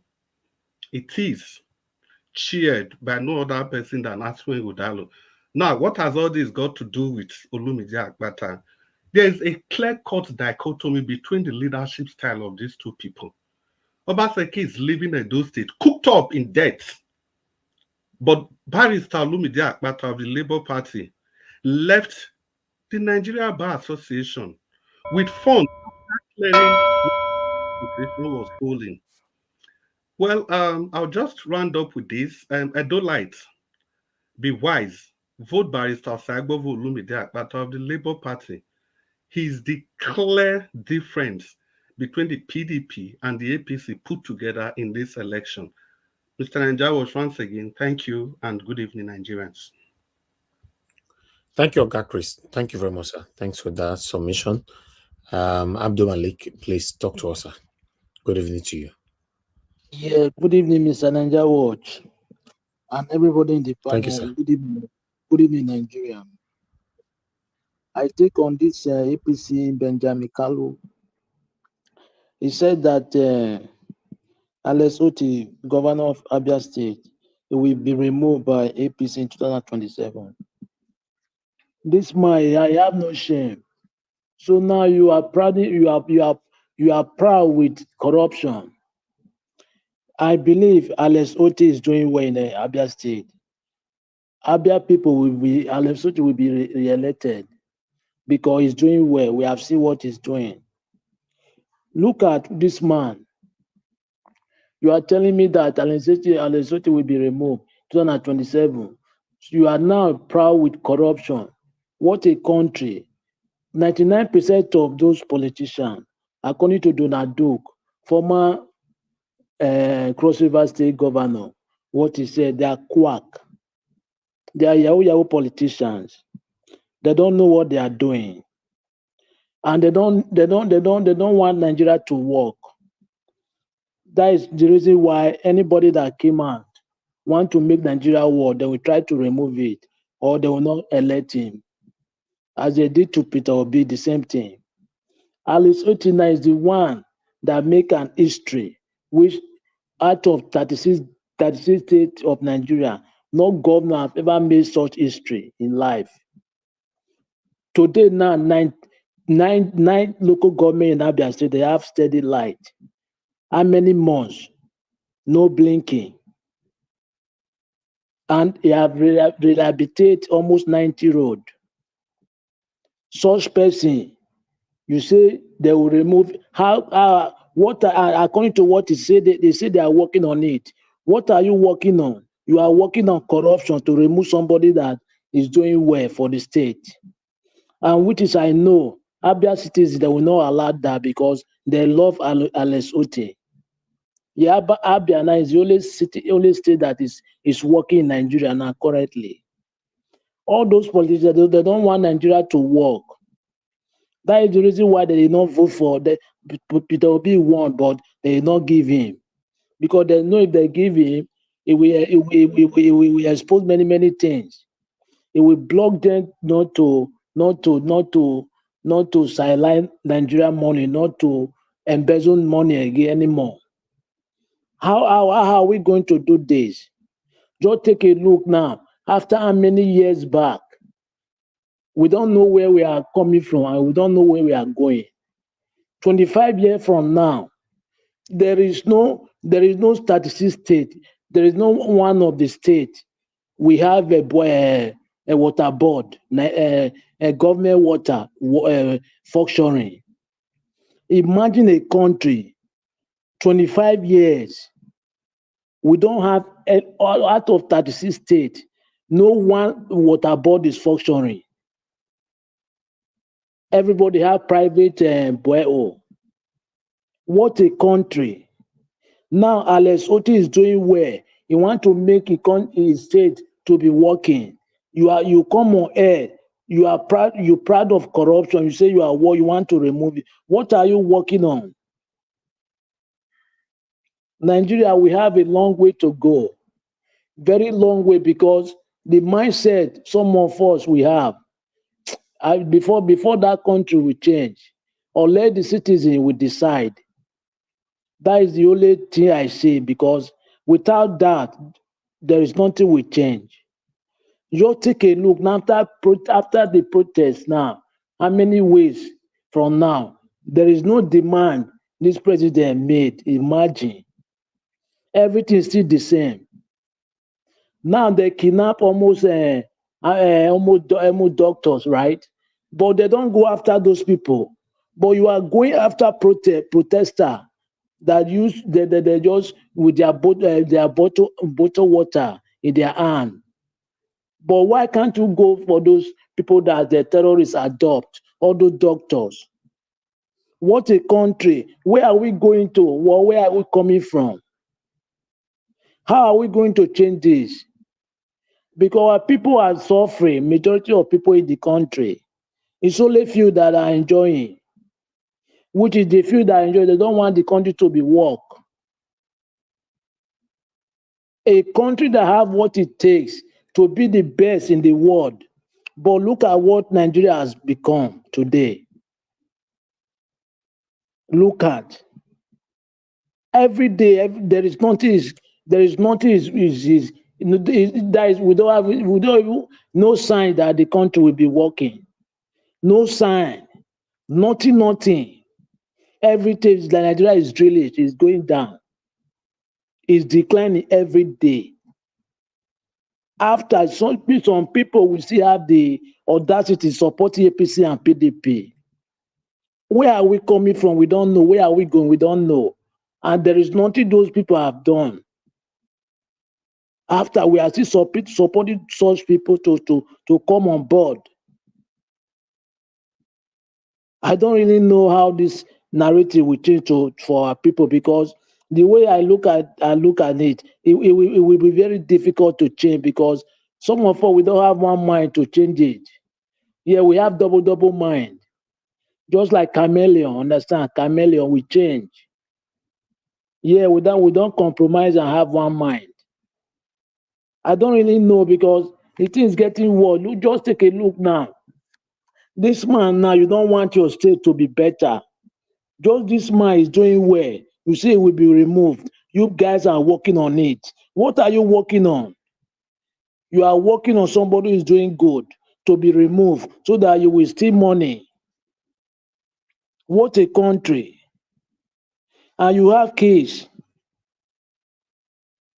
How are we going to change this for our people? Because I want to say this to Edo State. Edo State, you guys know, you see the hardship in Nigeria now today currently. You guys should vote wisely, because if you vote person that is not supposed to be there, you will suffer more 8 years. Vote wisely. Look at what PDP and APC have brought to Nigeria today. The country is not moving forward at all, it's going backward. From when Jonathan was there, Nigeria is the #1 economy in Africa. But today Nigeria is number 4th. Even the country Nigeria have everything done, but they are more than Nigeria. They are past Nigeria now for many things. Both investment, infrastructure, everything. We are going back. Where are we going to? Yesterday, Nigeria, I was listening to you. I was listening, but I hear you call my name, but I don't want to come in because of the program. Understand? Thank you very much. Oh, yes, we missed you yesterday. Yeah, I understand. Thank you very much, sir. Thanks for your submission. Yes, according to your submission, Mr. Abdul Malik, don't forget, they say we know they report the good news within Nigeria. So not let them come for you. No, say they come for me the other day. So we know they talk about the good news. And you say Nigeria is not moving forward. Now, so you talk about just like then we Mr. Elvis, there is nothing good. There is nothing good in Nigeria. I'm telling you the truth. No, but there's a good news will come out today. No. Even though you are not living there, if you are listening to news, there is nothing good. The private jet is a good news now. The private jet is not good. Private jet today, Tinubu buy private 150 billion. Now, good news. When there is hunger, you spend money for private jet. Okay. Mr. Elvis, private jet. Are you Malik? Are you hungry? Malik, are you hungry? Are they not giving you rice? They're giving you rice now. Are you hungry? Malik, they are giving you rice. Are you hungry? Okay. Let's move on. Augustine, thank you very much, sir, for your time with us today. Good evening to you. Please talk to us. All right. Good evening. Oh, sorry. Good evening, everybody. Good evening, our listeners, wherever you may be. Please observe our protocols as established earlier. Actually, today, I want to dwell on, I know there are quite a lot of talking points, but I think those that spoke before me, they've done more or less a good job putting them together and then opening up different perspectives. I'm particularly interested. This one concerns me. I'm Igbo. So what goes on in Abia concerns me. That's what I want to deal with. And I want to use it to sort of give a mini lecture so that to let people into what happens in politics in the southeast. Because if I do not discuss it the way it is in my mind, who knows? Later people will be saying Igbo leaders. They start telling you Igbo leaders. Hope Uzodinma Igbo leaders. Now, once upon a time, there used to be a deputy senate president called Ike Ekweremadu, who is now serving prison term in the UK, courtesy of his deal with one person to come and to come and harvest organ, as they call it, so that his daughter will live while they doesn't care about whoever. But that is, we all know the story. So why I have to cite Ekweremadu is this was the way Ekweremadu started. Sometimes Ndi Igbo, we've produced good politicians. Sam Mbakwe, like I didn't know that Laborers or Shoma even knew more about him than I may even do. Emayo Okpara in those days. Look at Peter Obi. I mean, we've got good products, but the bad ones are so much. The bad actors, there are many. And this is how they start. This is the metamorphosis. Then we first of all start by trying to, they use this their trick. We want to connect our state to the federal. Kogi is connected to federal. APC, APC. This is how they start. So there was, during the time of Ekweremadu, we say PDP under Jonathan Obasanjo, PDP, the longest serving deputy Senate president.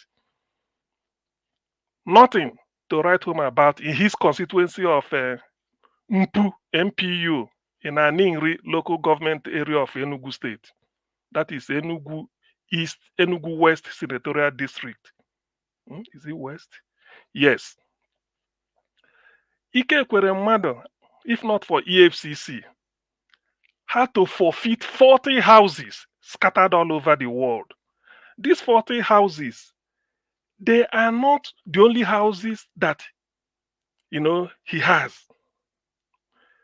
But these are the ones that he could not explain how he come about them. 15 in Federal Capital in Abuja. And when I talk of a house, it does not mean face me and face you, all this kind you see in a Jegule. No. These are houses now that can maybe equal as a rock. 15 houses in Abuja. Please help me count. 10 in Enugu, making 25. 1 in Lagos, making 26. 2 in the UK. Maybe Naija Watch gonna know where this one day. 2 in the UK, making 28.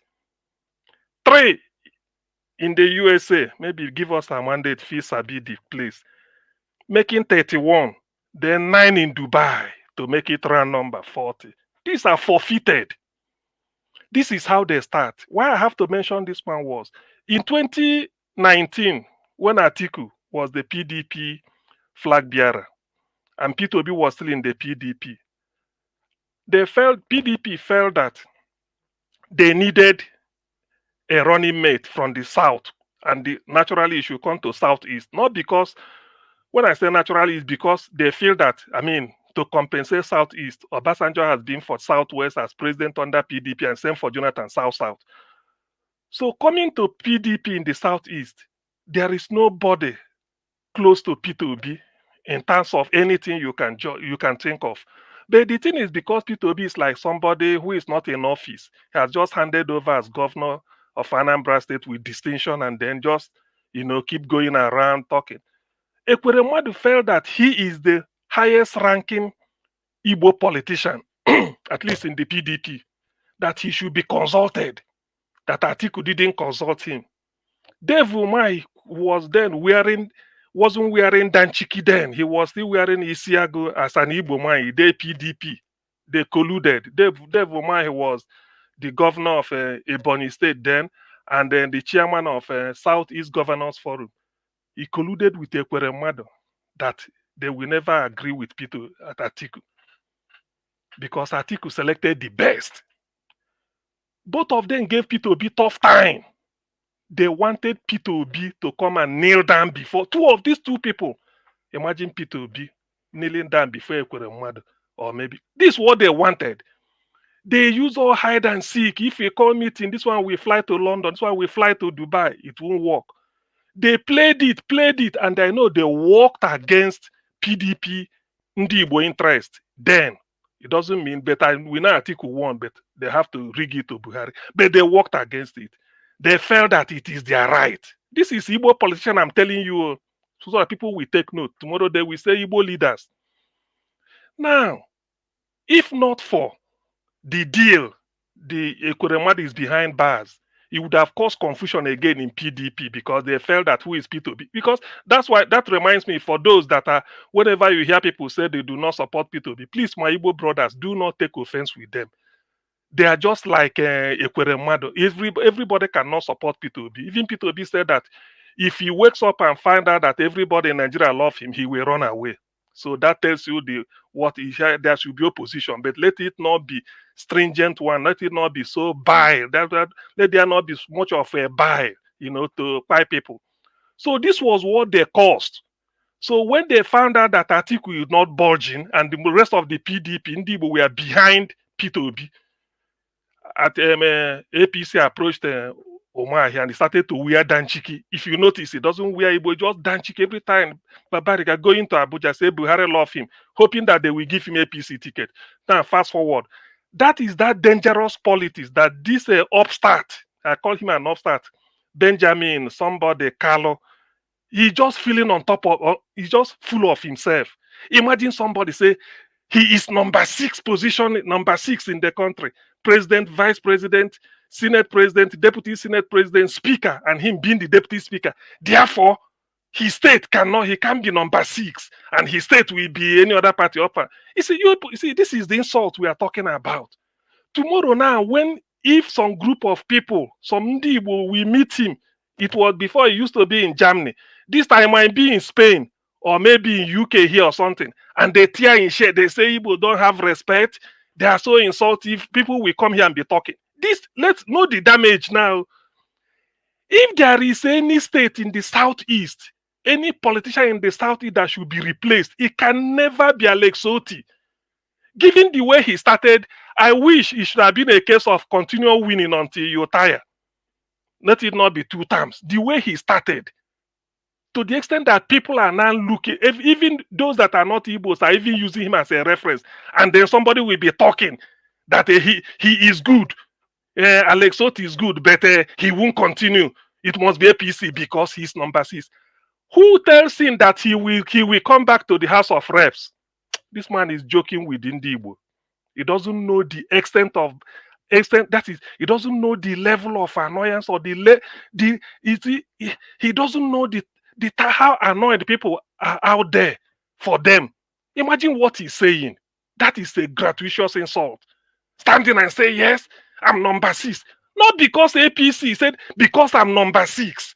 Therefore, my state must be APC. You see it? Make they see him now so that when it go happen, so people cannot come and appropriate. Hey, Ndibo, look at your. I don't they talk now. Please let some people listen to me. We don't they talk. This is an insult. 774 local governments in Nigeria. Dr. CM, it is well noted. You can take that to the bank. Well noted. I trust you. So you see, 774 local governments in Nigeria. Only 9 out of 774 is having 24-hour power supply. And where is that? In a state in which Alex Otti is superintending. Where has APC be? I think they say they have more than 20 states. And you are telling us we should leave what is it called? We should leave a paradise and be heading towards I don't know whether it's I think it should be Gaza now. Can you imagine? Look at their front. Can you imagine the temerity? Can you imagine the temerity? The guy is insulting everybody. Anyway, God knows that he will never work. But why I have to sound this is for people to know only God knows how many houses he must have acquired because he will improve on it. These are mendicant politicians in the Igbo land. Only God knows how many houses he must have acquired ahead of Ekweremad. But let me stop here. This will not be my recurring talking point here. Thank you. Augustine, thank you very much, sir. Thank you very much for your submission. Everybody have given their submission. We're going to have our final submission right now. Thank you so much. I'll come back to the first person again, which is give us a mandate. If you're available, if you're not available, your minutes will be reduced to 2 minutes as usual. Give us a mandate. Your final submissions are 4 minutes. Okay, you're not there. Whenever you come back, you have 2 minutes. Okay, let me go to the next person to speak to us, which is Mandarita. Mandarita, please give us your final submission, ma. 4 minutes. Yes, Mr. Elvis, thank you so much for today. There was a lot to talk about. I don't know. I think I missed some part that I want to talk about, but okay, there's one thing. Back to Edo State again. I something just occurred to me. Aswa Igodalo of the PDP, his deputy, Sergeant Oge, going around the diaspora, Edo people in diaspora, trying to win their votes or, their support, or rather so that they can convince their people back home to also support them. If you notice, I don't know, someone can do the calculations there. It's almost a month, if not over a month, they've been doing all these their travels. The other candidates are in Nigeria presently. They've been campaigning. Why do you think Aswa Igodalo them are actually spending this number of time campaigning all over the North America, and well, they haven't come to Canada, and United States and Europe? Is because if they had stayed longer in Edo States campaigning, it would be too obvious. Next month is election. That how come you're campaigning and Governor Baseki is not campaigning with you? Because you see former Governor Adams Oshomole, Senator Oshomole now, who is campaigning with Monde Okpebolo and Olumide Akpata, the one that deserves to be governor, is also campaigning. So what I see is they're using a stall, I call it stall tactics. And so they will come back to Edo State, perhaps end of this month or towards the end of this month, or perhaps maybe early September. I would predict maybe before the end of August, because I think campaign ends September 14th. That's when campaign ends. So you can see, I call it a sort of stalling practice, because it is too obvious that they do not want to, or rather Governor Baseki does not want to be seen campaigning with Aswa Igodalo. That's the most strangest campaign I've ever seen in my life. Somebody who is imposing from somebody, to the state, and the person who is imposing is not even campaigning. He's not campaigning with them. It's the most strangest thing, because even Aswa Igodalo knows that. Like I've said it before in the beginning, that he knows that Obaseki is his albatross. And another thing too, Obaseki cannot, or rather Aswa Igodalo cannot disassociate himself, including Osaojo Oge, cannot disassociate himself from Governor Obaseki. So what did they have to offer? So I call it the stalling game. Waste a lot of time, tag it along, travel everywhere, put their media rats all over the place. It's funny. Excuse me, it's funny. They put them all over the place, so continually, post things on social media, and then maybe they pay some those celebrities. Oh my God, Mr. Elvis, I'm just laughing because, excuse me, I just feel that many Edo people, they need people like us who are telling them vote for Olumide Akpata, because PDP and APC in Edo State, Mondo Kwebolo, Aswa Igodalo, they have nothing to offer. They have nothing to offer. Let me stop here. Thank you. Sorry, I'm cooking black soup, so I'm inhaling pepper, so that's why I'm coughing. But I will come back in maybe the last submission. 1 minute. Thank you.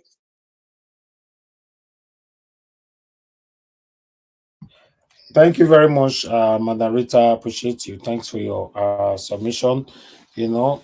Yes, some of you, I saw your comment on the comment section saying that Madam Rita this, or he didn't do this, or she did this. Listen, the conversation we had earlier on is not about Madam Rita. Madam Rita is just talking about the frustration that this satanic government have put on us. Why me, I'm focusing on the people that is, you know, belittling people based on you can't speak your language. So it's a different thing. All right, please. Thank you very much. Let me come to Mr. Jonathan. Then we'll go back to the next person. Mr. Jonathan, please, your 4 minutes, sir. Thank you. Thank you very much, Mr. Elvis. I greet everyone once again. I just want to go back to Mr. Patutomi. You showed a video about on Patutomi earlier today. And, you know, that interview was very profound. It was a deep expose of what Nigeria is confronted with and why we are not progressing in Nigeria. And it says so much about the quality of people that are representing or that are leading, the people that are representing and those that are leading Nigeria. It says so much about them. They don't have quality. They want to get there, do what they want to do, and then the next person gets there, it kicks out everything that his predecessor has done.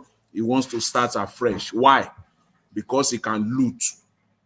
Because their understanding and their belief is that the previous government, everything that they did, they looted from it, and there is no way they can loot going forward. So they always need to start a new project to loot.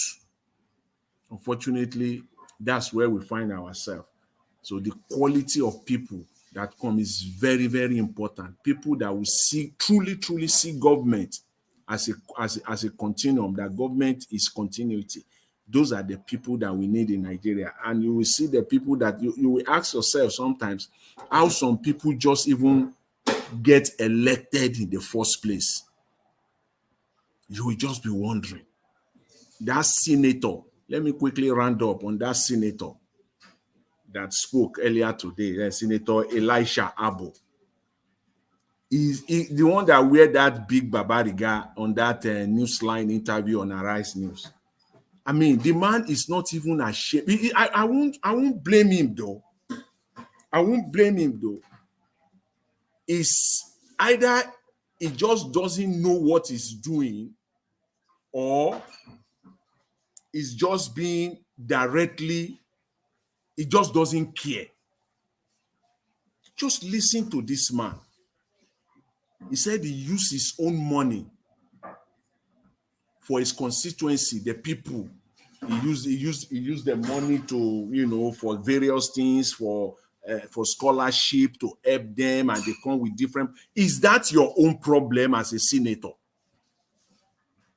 How that becomes senators or house reps' problem, I just don't know. If not just for corruption, to continually keep people under their control, keep them perpetually impoverished so that they can use them when election comes.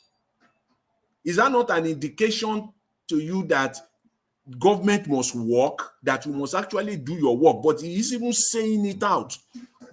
Most of them, they find it so easy to even say it out that they are helping the people. It is not your job, Mr. Senator, Mr. House of Rep. It is not.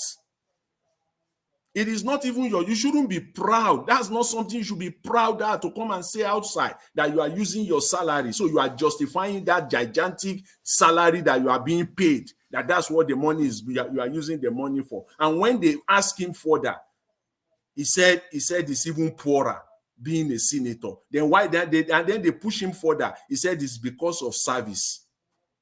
Can you see his inconsistency? And yet he still want to go back there. These people are so, they don't, and he even went further. Can you listen to this man? Look at his suggestion. He said they should create a special fund where money that will take care of those people in his constituency will be paid to senators directly. Can you hear him say that? Saying that they should create a special fund outside so that they will not be using their salaries, and this money should now be paid to them. They should create a special fund. It is just, see, these people, I just don't know what to call them. They are either criminal, intentionally they know they are criminal, or they are just clueless. If not for the fact that you just want to have people under your control in perpetuity, just to keep them under your control, why will you be using your salary? Why? So that when election comes, these people will now, you can push them wherever you want. They are like just like your toys, the people in your constituency. That is why we must focus on this. This is where the solution to Nigerian problems lies. It's in the hands of the people. It is the quality of lawmakers, the quality of local government at the local government, the quality of people is so important, and it is our duty. It is our duty to engage in that public conversation rigorously. If not, thank you. If not, what Professor Patitomi said will continue to come to pass. We will continue to fail in having a rational public conversation on this matter. We must do this if we want to save Nigeria. Thank you very much, Mr. Elvis. Greetings. Thank you, sir. Thank you very much. Thank you. Oga Prince Alabo, please give us your final submission. 4 minutes, sir. Oga Prince, will I say you don't sleep?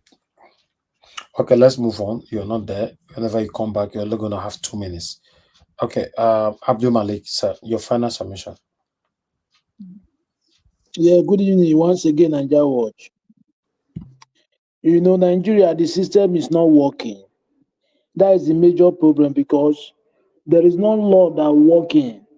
How can people can do something stupid? They will go out of it because there is no law that we own that we bind them. That is the major problem we have. Look at Yaya Bello now. Somebody who stole the pensioner money. Till how many months till now? They are never finding where he is. But he's in that country. He's there. But he's there, it's free. But if it is protesters, they will find that they are going after people that are hungry, they are protesting. We have a very big problem because also most of those they are compromised already. Even most of those military men, all those force people, is the top men they are enjoying it. Yeah, they are compromised too. It's only the low officers they are suffering it, but the top one they are enjoying it. They are bribing them. Yeah, they compromise with the government too. How can we get out from this? Because we need to come together. The country now, if you look at Nigeria today, what is going on in Nigeria today? Nowhere in the world such thing is going on. It's only our country. There is nowhere. Only our government. I don't really know if they cannot see other country how they are governing their people. But you are slaving your fellow black just to make it impoverished, to suffer. The money that you're supposed to use for it to do something, you stole the money to go and keep for somewhere. And this money is not your money because you are in a privilege to be there. Instead of for you to do the right thing, but you are stealing the money to go and keep somewhere to enrich your family and people around you. And majority are suffering. Today now you go and bought private jet, 150 billion. And there are some people in the country cannot fit 3 square meters. Why can't you use that money to fight insecurity? If you really want to fight insecurity, people will start going to farm to feed themselves. Even that you have never addressed that since when you entered the office. How many months, how many years and some months? Hungry, there is no food. Even though you have money, there is some part of the country, even though you have the money, you cannot see food to stop to buy. Just because there is no sufficient food to buy enough. The country is very mess. It's only the citizen will decide how the country will be run because those people that they are recycling themselves, they can never change unless the citizen will change them. Without that, everything will be the same. Thank you, Nigeria Watch.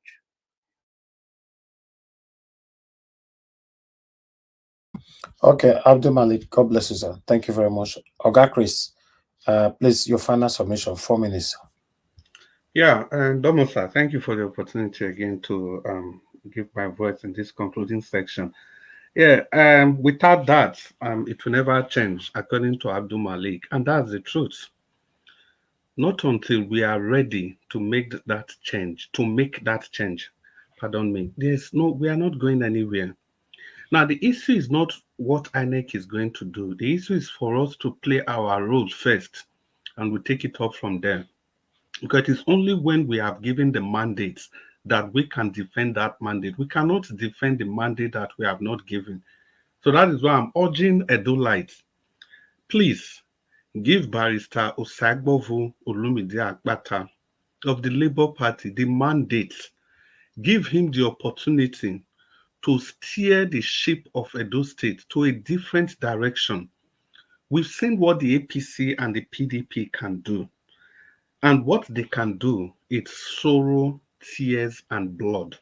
Nothing more than that. That is what they've unleashed on the people they are supposed to pretend over for the past how many years of democracy. It has been PDP, it has been APC, it has been PDP, it has been APC. We've seen the destructions they've orchestrated across the 36 states of the Federation. Apart from just pockets, very minimal pockets of development everywhere. But other than that, what have they done? It has been utter destruction, complete disregard for the rule of law.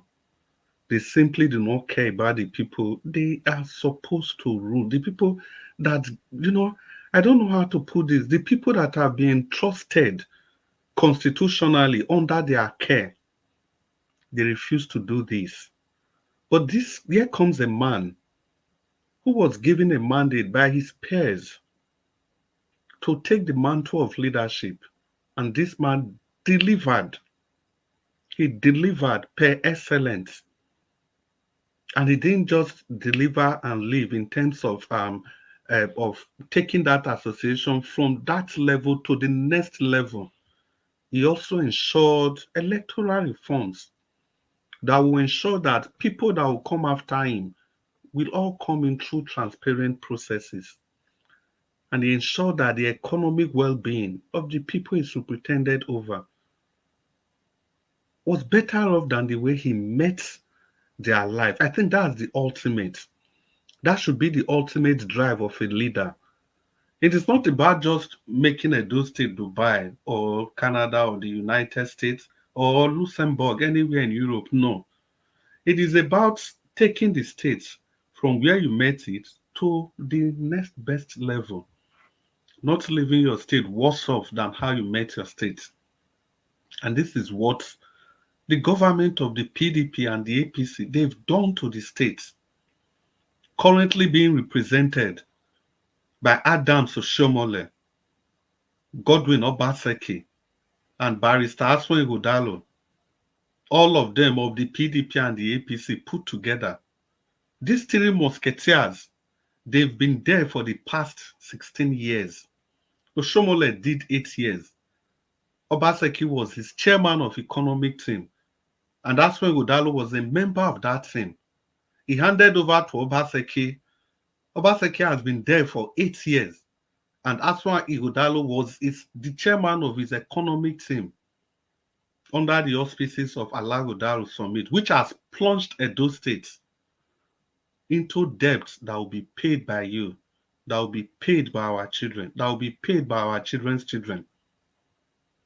They have deprived the people of their arable land.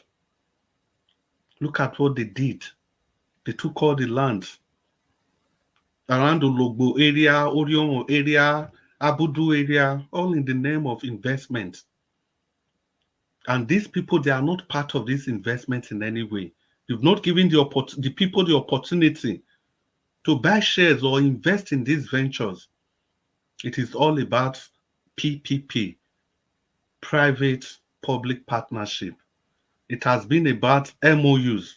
signing MOUs left, right, and center without carrying the people along. You take the resources from the people and you give it to private people, private developers, without the people having a stake in whatever is going on.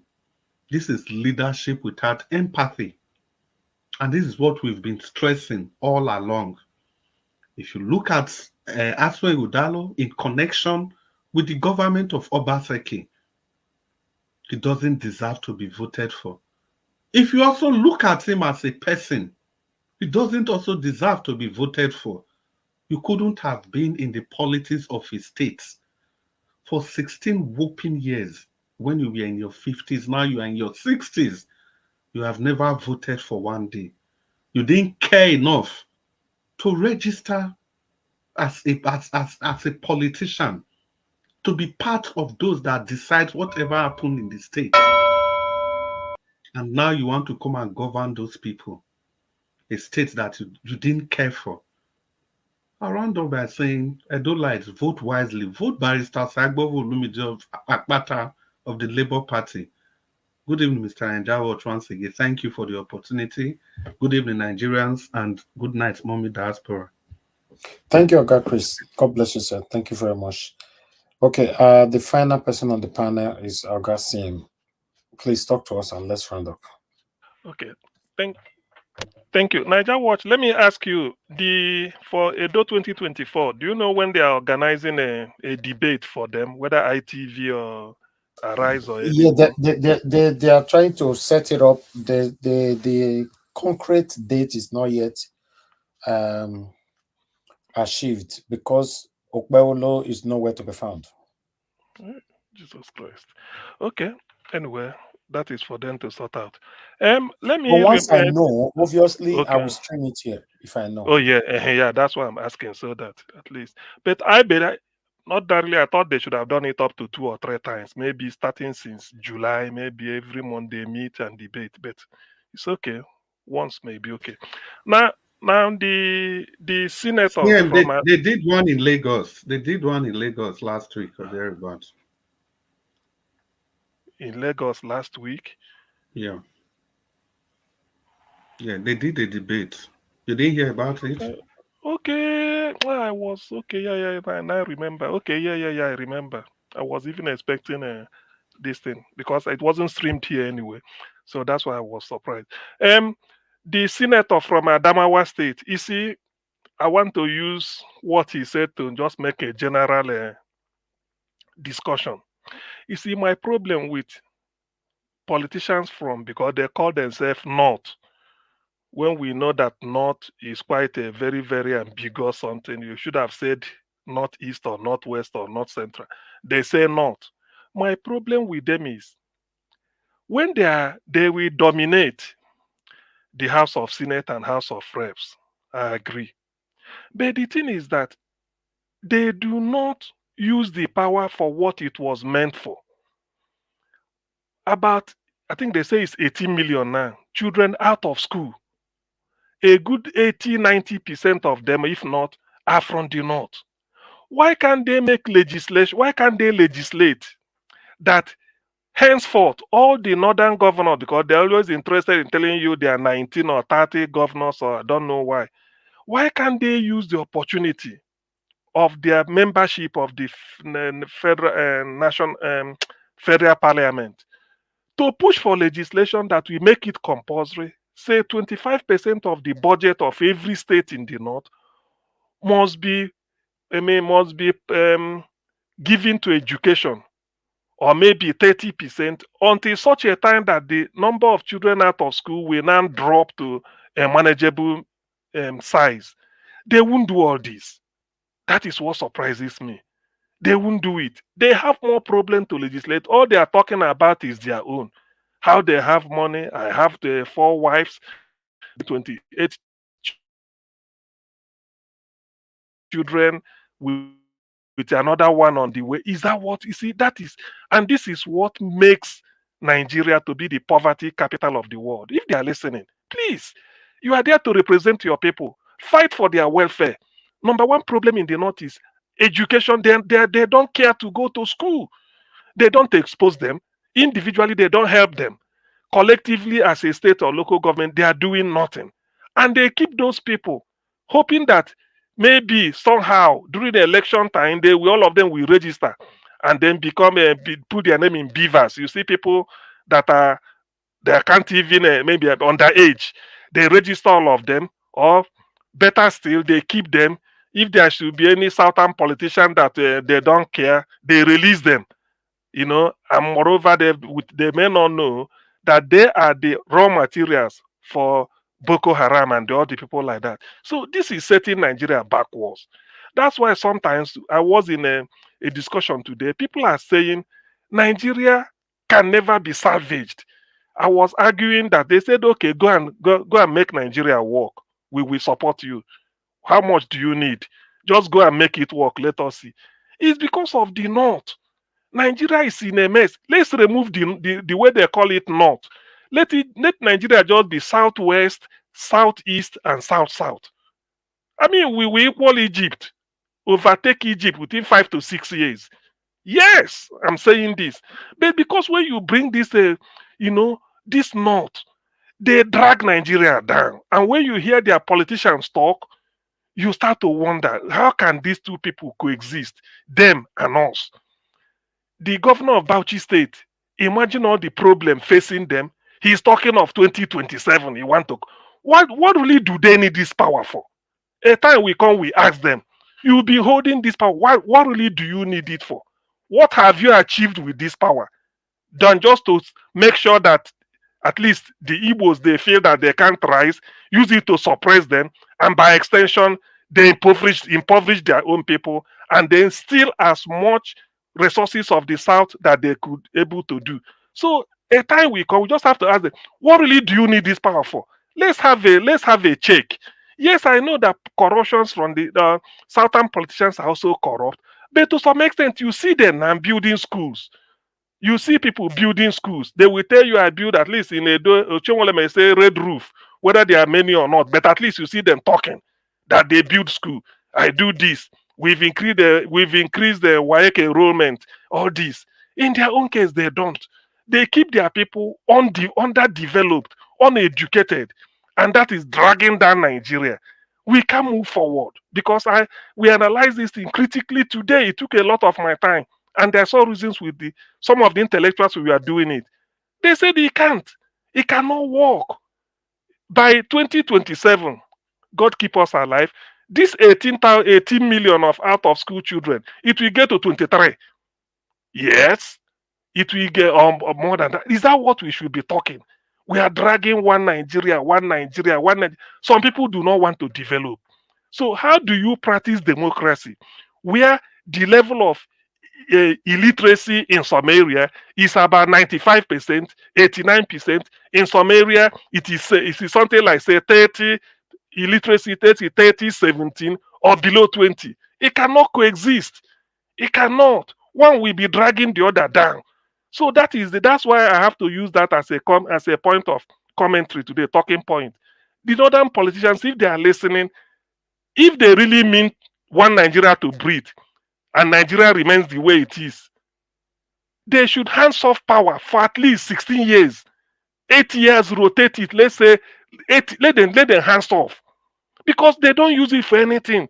They use it to impoverish Nigeria. Every time they need power, we need power. And when it goes to North, it is a Fulani, one people. When it goes to North, it is them. Whether it is Yaradua Fulani, whether it is Buhari Fulani. If Atiku had gotten in, it's the same Fulani. So what really are we talking about? Tomorrow, Tambuwa, Fulani. So what are we talking about? I'm saying this because it's dragging Nigeria down. Today we can't go anywhere. Even as incompetent as Tinubu is, they're always telling him we need the power back, and they are not better than Tinubu. Like Nigeria said, the person that will take over from Tinubu, it comes from the north, it will be worse. And when they go in there, you don't know what happens. In the end, nothing will happen. Look at 8 years of Buhari. What manner of country will go and borrow money and be building rail with a borrowed money into another country? Now look at where Niger is facing Russia and where they are going to be. While you have the main business axis of Nigeria between Lagos and Calabar, you should have built a rail from Lagos to Shagamu Ore, Ijebu Ore, Benin. Getting to Benin, you bifurcate. One goes Sapele Ware down to Port Harcourt. The other one continues from Benin to Abo, down to Onisha. And then from there, connect to Ware. They won't do all this. So what really, what really is the purpose? Because that is really, I want to look a little bit, let people not pigeonhole me. Let me be national. Let me speak it the way it is. So what is the purpose of the North being part of Nigeria and be dragging us down? Every year, this is what we have. Look at this is the graph of Nigeria. Very steep. Nothing is working. Educate your people so that they can be like this. How we compete in today's world without if you miss education, you've made. In fact, there's no future. Before, when I was in Nigeria, they say education is part of life. In the Western world, education is life itself. Please, those northern politicians, they should hands off power for now. Let us sort out things. Thank you. All right, guys. We come to the end of the broadcast. Thank you, Augustine, for your submission. I appreciate you. I appreciate every one of you that came in today. Thank you so much. Give us a mandate. We are rounding up now. Okay. Am I able to speak or no? You have 2 minutes. Go ahead then. Okay. Thank you very much. I think I only have maybe 3 requests. The first one is the part where CM was talking about the Igbo leaders, if that's possible, and maybe we can share that. That's one of my requests. Then number 2, Edolites, please vote for Barrister Olumide Ozawa Pata. I mean, if not for anything, the video you had today just show you the trajectory of what that family stands for and who the characters, what they represent as families and then their characters. Aswe Godalo, Monday or Paolo are the same. They cannot offer you anything. They are just there for themselves, regardless of what they are supporters say. Don't mind them. They are just. And when Madam Rita talk about closed loop, you need to pay attention to that statement. The only person that we think is viable in this race is Olumide Akpata for Edo State. Now, the issue of the private jet for the president in court that was redeemed. Now, that man that spoke earlier said with that you can measure the growth, you can measure that the country is doing well. It just shows you that sometimes you have some, like call it, let me know, like is the one not acceptable. Although they come here with big names, their fellow teller accountant or this whatever they have, but they are deficiency in knowledge. Now, Mr. Jonathan said something earlier. You go to a dealership here, maybe in Texas, and go and carry a 2024 vehicle. That does not measure the level of your wealth. It just shows that you have put yourself into debt. Whether you like it or not, you will pay it. So if I ride the Range Rover here in Texas today, that does not mean I'm rich. It's only said that maybe I put myself in debt. So having a private jet does not measure the economy, sir. You are just one of those maybe handlers.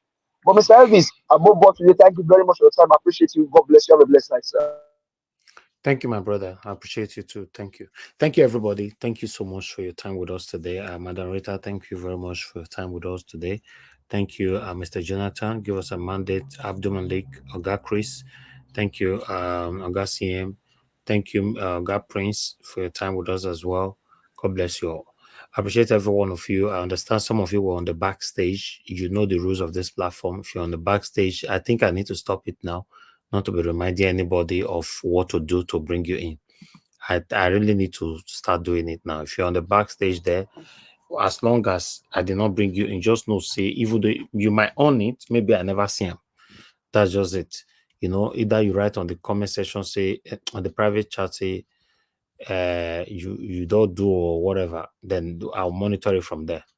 You know, because I deliberately have to leave 1 or 2 on the backstage today because you cannot be expecting me to tell you what to do.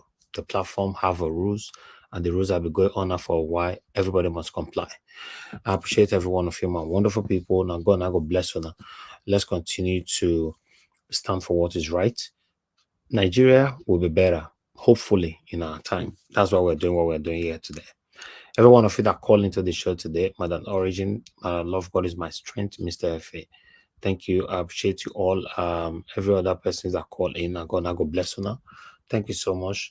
Then those of you that supported the channel today, Guy Jaja, Mr. Joseph Orji, Jeko Obedient, thank you, Peggy Modi, and God bless you now. Thank you so much. While on the comment section, Mother of all Mommy Diaspora, thank you very much, Mommy. I appreciate you. Thank you, Elga Abo Azi. Thank you. I appreciate you. Thank you, Peggy Modi, Vitus. Thank you very much. I can see right there. Love Manduka. Thank you. Oga Chris is right there as well. Patience, Idemudia, Michael Ganemaro, Emeka Ibe, Magnus. I can see you right there. Thank you very much, my people. Thank you, Madam I'm Bright. I can see you right there. Thank you. I appreciate you all. Do your part. Press on the like button. Help us to share. Let our voices go far. Victor Idu. I can see you. Nena Bona. I can see you as well. We've come to the end of the broadcast. I'll see you guys again tomorrow. Fingers crossed, by God's grace, by 6 p.m. Nigerian time. Yes, Mr. Nanja, please, sir. Can you give me 10 seconds? You're already talking. Okay. Thank you for the opportunity. There is a question I want to ask, because the thing is bothering me every time. What is preventing Nigeria government not to do free and fair election, rather to be snatching ballot box like animals? Okay. Maybe tomorrow we can answer that properly. But for me, the best that I know, the reason why they are doing that, because government is very, very attractive. Simple as ABCD. If we can make Nigerian political offices unattractive, they will not be going extra miles to hold a political office. So, for example, if you offer them now, you're going to be paying them just 200,000 naira every month. You see, all the satanic part of the people, they'll be out of the way. Why the good people will embrace that position? They'll still take that 200,000 and do the best job. So we must make government's office unattractive. Thank you very much, my people. I here now draw the curtain. I'll see you guys tomorrow. Good night and bye for now. No more bad government in Nigeria. Nigeria what? The only media that have been consistent speaking against the bad government and for the purpose for reformers. Nigeria what? Yo!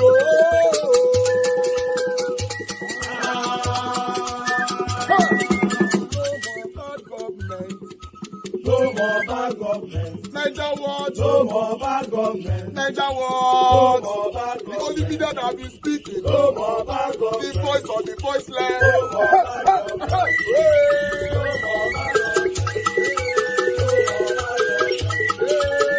more bad government.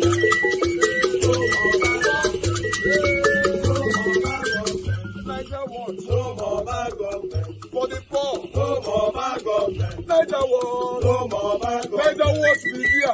No more bad government. No more bad government. No more bad government. In Nigeria. No more bad government. No more bad government. No more bad government. The only media. No more bad government. The number one media in Nigeria. No more bad government. That have been speaking against government. No more bad government. Nigeria what? No more bad government.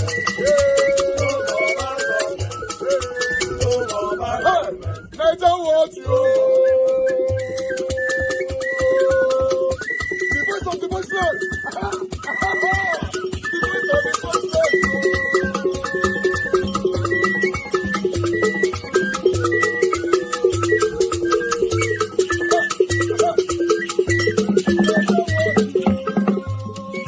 voice of the voiceless. Voice for the voiceless. Voice for the voiceless. Nigeria what media. Voice for the voiceless. Nigeria watch media. Voice for the voiceless. The only media that have been speaking against bad government. Being consistency since 1944. Voice for the voiceless. Voice for the voiceless. Voice for the voiceless. Voice for the voiceless.